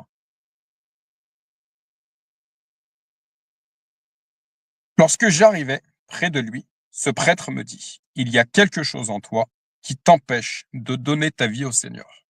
Donc, ce prêtre avait discerné. Donc, comme quoi, encore une fois, ces guerres d'étiquettes, catholiques, protestants, orthodoxes ou je ne sais quoi, j'ai pas envie d'en prendre part, en fait. Il y a des catholiques véritablement nés de nouveau. Il y a des protestants véritablement nés de nouveau. Il y a des orthodoxes véritablement nés de nouveau. Donc, habités par le Saint-Esprit. Il y a des catholiques qui ne sont pas nés de nouveau. Il y a des protestants qui ne sont pas nés de nouveau. Il y a des orthodoxes qui ne sont pas nés de nouveau. J'aime beaucoup ce verset qui dit, cette phrase qui dit, le loup est dans la bergerie, en fait. C'est-à-dire que c'est pas parce qu'une personne va à l'église qu'elle est véritablement née de nouveau, habitée par le Saint-Esprit, et parfois même, ça peut être une personne infiltrée. Veillez, soyez sobre, l'adversaire, le diable, cherche qu'il pourra dévorer, tuer. On doit être tactique pour le royaume de Dieu. N'oublions pas, l'adversaire est le singe de Dieu, il sera également tactique pour arriver à ses fins. Voilà. Discerner tout esprit pour savoir s'il vient de Dieu. Voilà. Discernement. Discernement. En effet, le surlendemain, il m'inspira de me confesser à un prêtre. Donc Dieu, qui lui révèle par l'intervention du Saint-Esprit qu'elle doit aller se confesser. Lorsque j'arrivais près de lui, ce prêtre me dit, ce prêtre a discerné, il y a quelque chose en toi, il a discerné, il y a quelque chose en toi qui t'empêche de donner ta vie au Seigneur. Ce prêtre a discerné que Michel était occupé par certains démons, qu'il y avait des chaînes à briser, qu'il y avait des forteresses à tomber. Donc Michel qui dit, j'étais bouleversé. Il me demanda si j'avais eu recours à un guérisseur. Sur ma réponse affirmative, il me dit que c'était cela qui me liait. Je répète, j'étais bouleversé. Donc ce prêtre me demanda si j'avais eu recours à un guérisseur. Sur ma réponse affirmative, il me dit que c'était cela qui me liait et que je devais demander pardon, ce que je fis très sincèrement. Certaines personnes sont liées en fait par manque de pardon. Le pardon ne veut pas dire oublier. Le pardon, par contre, le pardon permet d'être délivré en fait. C'est comme si on coupait justement ces liens en fait. Encore une fois, ce que je vous prêche, je le prêche aux autres. On a eu par exemple des difficultés avec cette personne. Pardonner, on n'oubliera pas ce qui s'est passé avec cette personne. Mais on va couper ce lien qui nous lie de manière invisible, spirituellement, avec cette personne. Il y a de véritables liens spirituels. L'un des exemples que je pourrais donner, c'est aujourd'hui, on est dans un monde où on passe de relation en relation. Ce monde n'attend plus forcément. Les gens de ce monde, c'est pas péjoratif, les gens de ce monde n'attendent plus forcément le mariage pour coucher avec une personne. Ça a été mon cas, j'ai eu une vie avant d'être chrétien, comme j'aime dire. Donc, pas de condamnation, pas de jugement. Père, pardonne-leur, ils ne savent pas ce qu'ils font. Donc, on est dans un monde où les gens passent de relation en relation, où les gens de ce monde divorcent beaucoup plus facilement.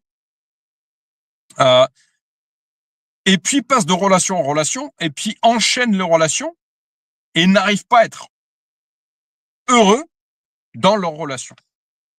Elles se demandent pourquoi. En fait, parce que avec les toutes premières relations, elles n'ont pas brisé ces liens, en fait.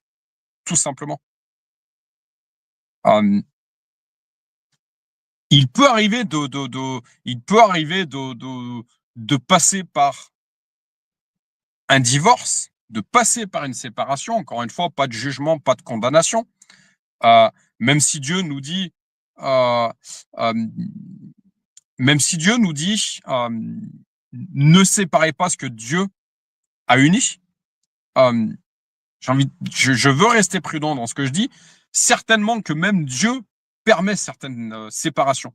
Mais alors dans ce cas-là, on doit demander une chose en fait, Père, que ta volonté soit faite, pas la mienne, mais la tienne, pour que ce soit, pour que ce soit, pour que je sois sûr que ce soit ton plan qui s'active en fait. Si cette relation doit durer, bah qu'elle dure. Si elle n'a pas duré, mais que ce soit ta volonté, que ce soit toi qui mette terme à cette relation, pas moi. Euh, voilà. Comme ça, on est sûr que c'est le plan de Dieu, c'est sa volonté, voilà. Euh, certainement que Dieu permet dans certaines circonstances certaines séparations. Mais le pardon dans tout ça, en fait, va nous permettre, en fait, de briser. Je pardonne à cette personne. Elle a mal agi à mon égard. Ce qu'elle a fait avec moi n'était pas divin. Vous m'excuserez, vous me verrez pas super bien là sur les aléas du direct. J'ai oublié de me mettre sous un lampadaire ce soir. Euh, euh, ce que je voudrais dire, c'est que je vais essayer de jouer comme ça. Tac. Ouais, on va essayer de faire comme ça pour ce soir. Donc cette personne, en fait, donc oui, je pardonne à cette personne qui a mal agi à mon égard. Pardonner ne veut pas dire redevenir une serpillière pour cette personne. On s'est fait berner une fois, on va pas se faire berner une deuxième fois. Mais pardonner, en fait, ça veut dire couper le lien qui me retient à cette personne, en fait. Voilà. Le pardon le pardon a un véritable pouvoir de délivrance. Voilà. L'une des premières choses que j'ai faites dans mon vécu à moi, l'une des premières choses que j'ai faites en arrivant à Christ, c'est de pardonner mes parents. S'ils m'entendent dans cette vidéo, je rends gloire à Dieu en fait qui m'a donné le pouvoir en fait de pardonner à mes parents. Toute personne qui me connaît personnellement sait que j'ai eu une enfance, un passé qui n'a pas été simple. Aujourd'hui, je rends gloire à Dieu parce que Dieu, le Saint-Esprit m'ont donné la capacité de pardonner à mes parents pour plusieurs raisons. Le jour où je suis devenu père, en fait, il y avait une répétition qui était enclenchée en fait. Le pardon permet également de briser des schémas en fait. Le jour où j'ai pardonné à mes parents, j'ai brisé ce schéma en fait. Certainement des liens générationnels. Voilà, j'ai brisé tout ça. Enfin, j'ai brisé. Je me reprends, le Saint-Esprit me reprend. C'est pas j'ai brisé, c'est Dieu a brisé. Le Saint-Esprit est intervenu à briser tout ça et m'a donné la capacité de pardonner à mes parents. En fait, quand je suis devenu père, je me suis rendu compte et j'ai pris conscience que moi non plus, je n'étais pas parfait. Je n'étais pas un père parfait. Et alors à ce moment-là, j'ai pu me dire, mais si je suis pas un père parfait, je peux pardonner à mon père, à ma mère, de ne pas avoir été parfait, en fait. Et en fait, c'est ce pardon-là aujourd'hui me permet d'être en paix parce que je me dis, bah, le jour où mes parents retourneront à la patrie céleste, je pourrai être en paix parce que le pardon aura été installé entre nous. Les mauvais liens qu'il y avait entre nous, les mauvais liens générationnels qu'il y avait dans notre famille, en tout cas me concernant, auront été brisés. Je le déclare dans le nom de Jésus. Voilà.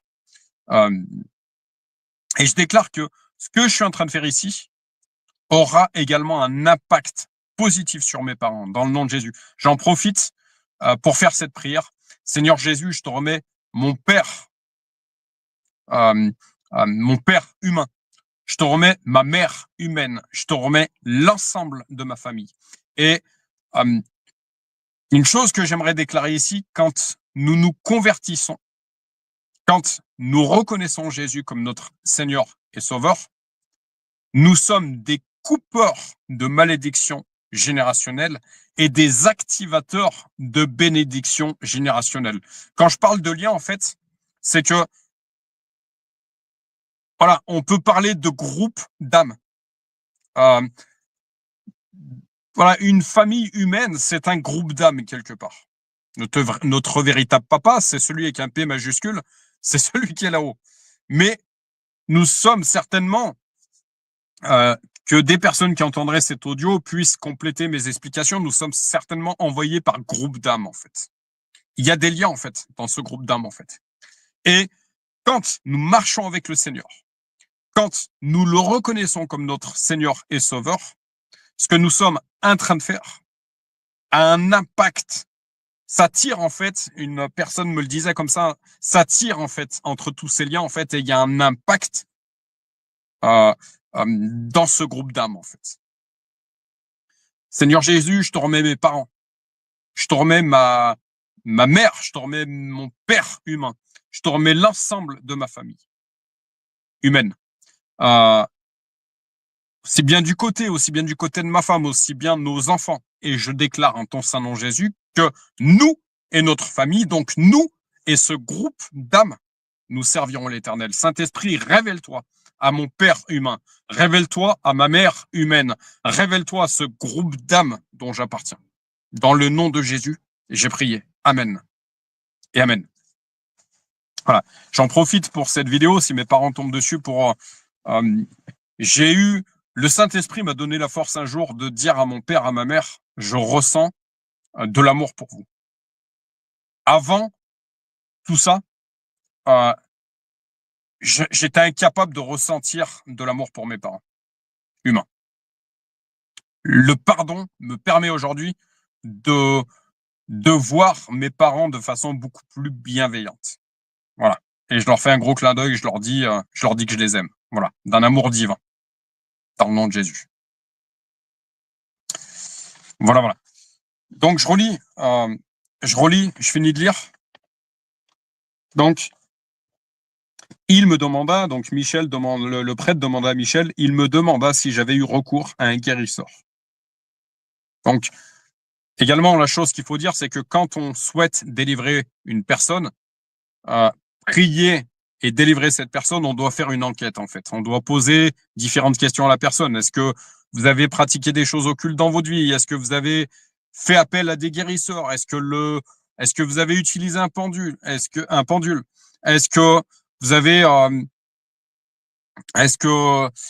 ouais, on doit faire une enquête, en fait, pour avoir la révélation de notre côté par l'intervention du Saint-Esprit que telle porte et telle porte ont peut-être été ouvertes dans la vie de cette personne, ou ont même été, parce que ça peut être une certitude, ont été ouvertes dans au niveau de cette personne. Peut-être qu'elle est liée par telle chaîne. On va finir par le découvrir par le biais de cette enquête. Et là, l'orientation de notre prière devient extrêmement précise. Voilà.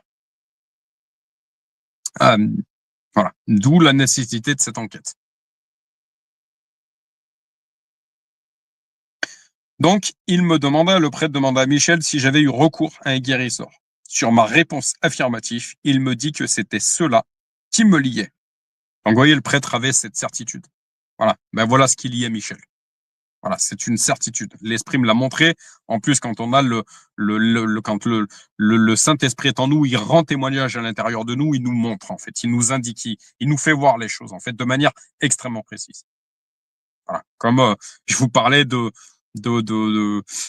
timing divin tout à l'heure, les choses deviennent extrêmement précises, en fait. Voilà, tout simplement.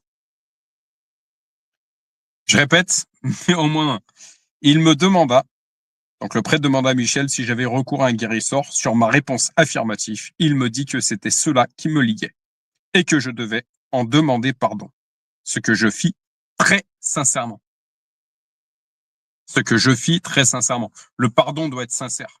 Et Dieu sonde les cœurs. Il sait si ce pardon est sincère, ce pardon, le fait, même quand on arrive à la repentance, le fait de demander pardon à Dieu, est-ce que c'est sincère? Le fait de pardonner cette personne, est-ce que c'est sincère? Dieu sonde les cœurs. Dieu sait toute chose, il est souverain sur toute chose. Donc il sait si c'est sincère ou pas. Voilà. Le prêtre fit une prière de délivrance et me donna l'absolution. Alors, la vitre que je sentais me séparer de Dieu a volé en éclats. Vous voyez, c'est un peu comme... donc voilà, c'est parfois représenté dans les dessins animés. Donc la cloche sous laquelle était enfermé, lié Michel, a volé en éclats. Voilà, elle a été brisée. Et l'image que me montre l'esprit à cet instant, quand ce verset dit, ce n'est pas contre la chair et le sang que nous avons lutté, mais contre les esprits impurs, les autorités. Encore une fois, je le répète, je l'ai dit à un dernier live, quand on parle d'autorité, que chacun en ait les révélations. On sait que les autorités dont on a affaire dans ce monde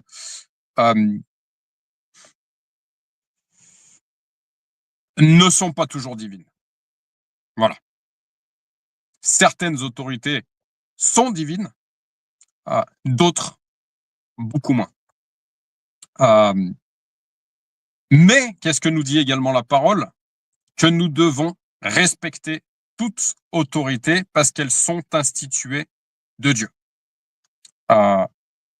Et Dieu saura sonder les cœurs. Dieu est souverain sur toute chose. Dieu voit toute chose et saura si une autorité mise en place est divine ou pas. Et cette parole qui dit « Gardez silence, je combattrai pour vous ».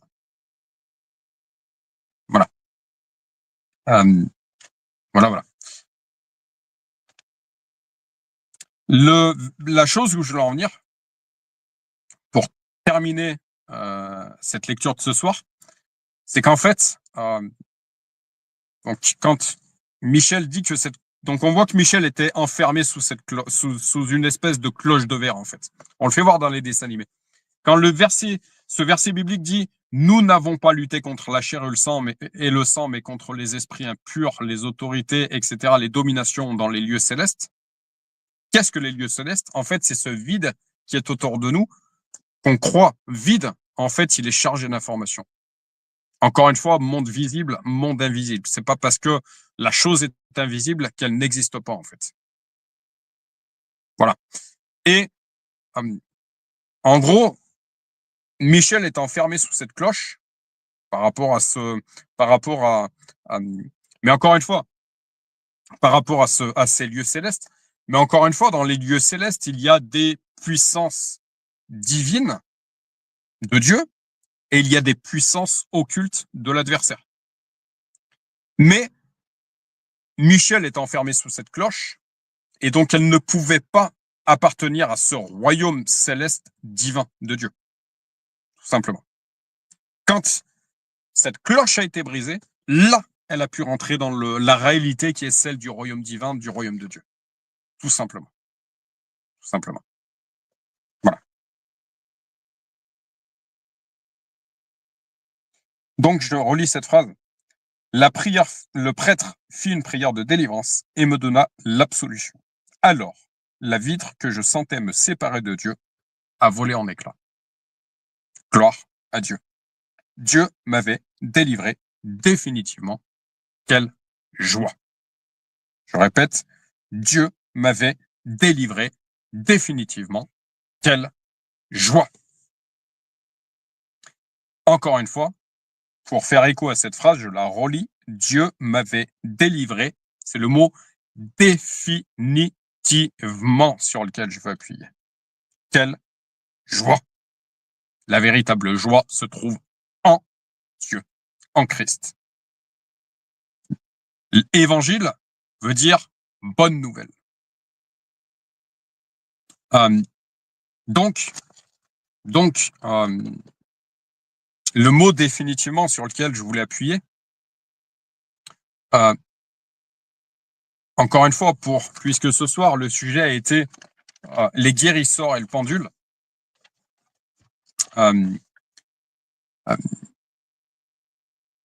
pour conclure,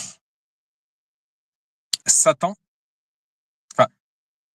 guérisseurs vont utiliser des forces occultes. Satan qui dit prosterne-toi devant moi et je te donnerai tous ces royaumes, tous ces domaines, ces dons-là qui sont occultes. Je vais te donner ce pouvoir-là, cette puissance-là, qui n'est pas divine. Donc ces guérisseurs vont utiliser ces puissances occultes à leur fin pour se faire de l'argent. Ne généralisons pas, mais voilà. Pour certains, c'est le cas. Pour ceux qui poussent le truc, certains guérisseurs occultes vont utiliser cette puissance à leur fin pour se remplir les poches. Sauf que là où est la ruse de l'adversaire, c'est que, je relis cette phrase, Michel qui dit « Dieu m'avait délivré ». La délivrance est en Dieu. Satan ne veut surtout pas notre délivrance, il veut notre captivité. Un guérisseur qui utiliserait des forces occultes, qu'est-ce qu'il cherche à faire? À ce qu'on revienne continuellement le voir, en fait. Voilà. Et puis, à chaque fois, même si c'est 30 €, 30 € plus 30 € plus 30 € plus 30 € plus 30 € plus 30 € plus 30 €, ça fait facilement une somme conséquente. Voilà. Là est la ruse. Une fois qu'on a délivré, qu'on a guéri une personne par l'intervention du Saint-Esprit, donc cette fois-ci sous l'ambassade de Dieu, il n'y a pas à y revenir. Je relis la phrase de Michel, Dieu m'avait délivré définitivement, une bonne fois pour toutes. Quelle joie! Voilà. Et je vous recite ce verset-là, Jean 8, 32, qui a été l'un des versets qui m'a guidé jusqu'à ma vie chrétienne. Vous connaîtrez la vérité vous affranchira. Voilà. Ce n'est absolument pas l'objectif de l'adversaire de nous affranchir. Ce n'est absolument pas l'objectif de ce monde de nous affranchir. Ce n'est absolument pas la volonté de certaines industries de nous affranchir. La véritable liberté est en Christ. Voilà, pour ce soir. Seigneur, je te place ce moment qu'on a passé ensemble, je place ce live entre tes mains protectrices. Voilà, que ce live, cette lecture puisse tomber entre les mains que tu jugeras nécessaires. Que tu permettes les connexions divines qui viendraient compléter tout ce que j'ai pu dire ici. Je déclare une totale protection sur moi, sur notre famille, sur l'ensemble de ma famille, sur nous tous, sur chacun de tes enfants. En ton Saint nom Jésus. Je déclare, pour toute personne qui viendrait écouter cet audio, cette vidéo, que le Seigneur Jésus, tu te révèles à chacune de ces personnes. Voilà. Qu'elles te fassent cette prière, si elles sont face à certaines difficultés, Seigneur Jésus, tu vois la situation dans laquelle je me trouve. Si tu existes, révèle-toi à moi. Interviens dans ma vie. Saint-Esprit, force de guérison, force de restauration, tu opères un nettoyage, une délivrance, une restauration de l'ensemble de ma personne et de l'ensemble de mon corps, de ma tête jusqu'à mes pieds, dans le puissant nom de Jésus. À très vite.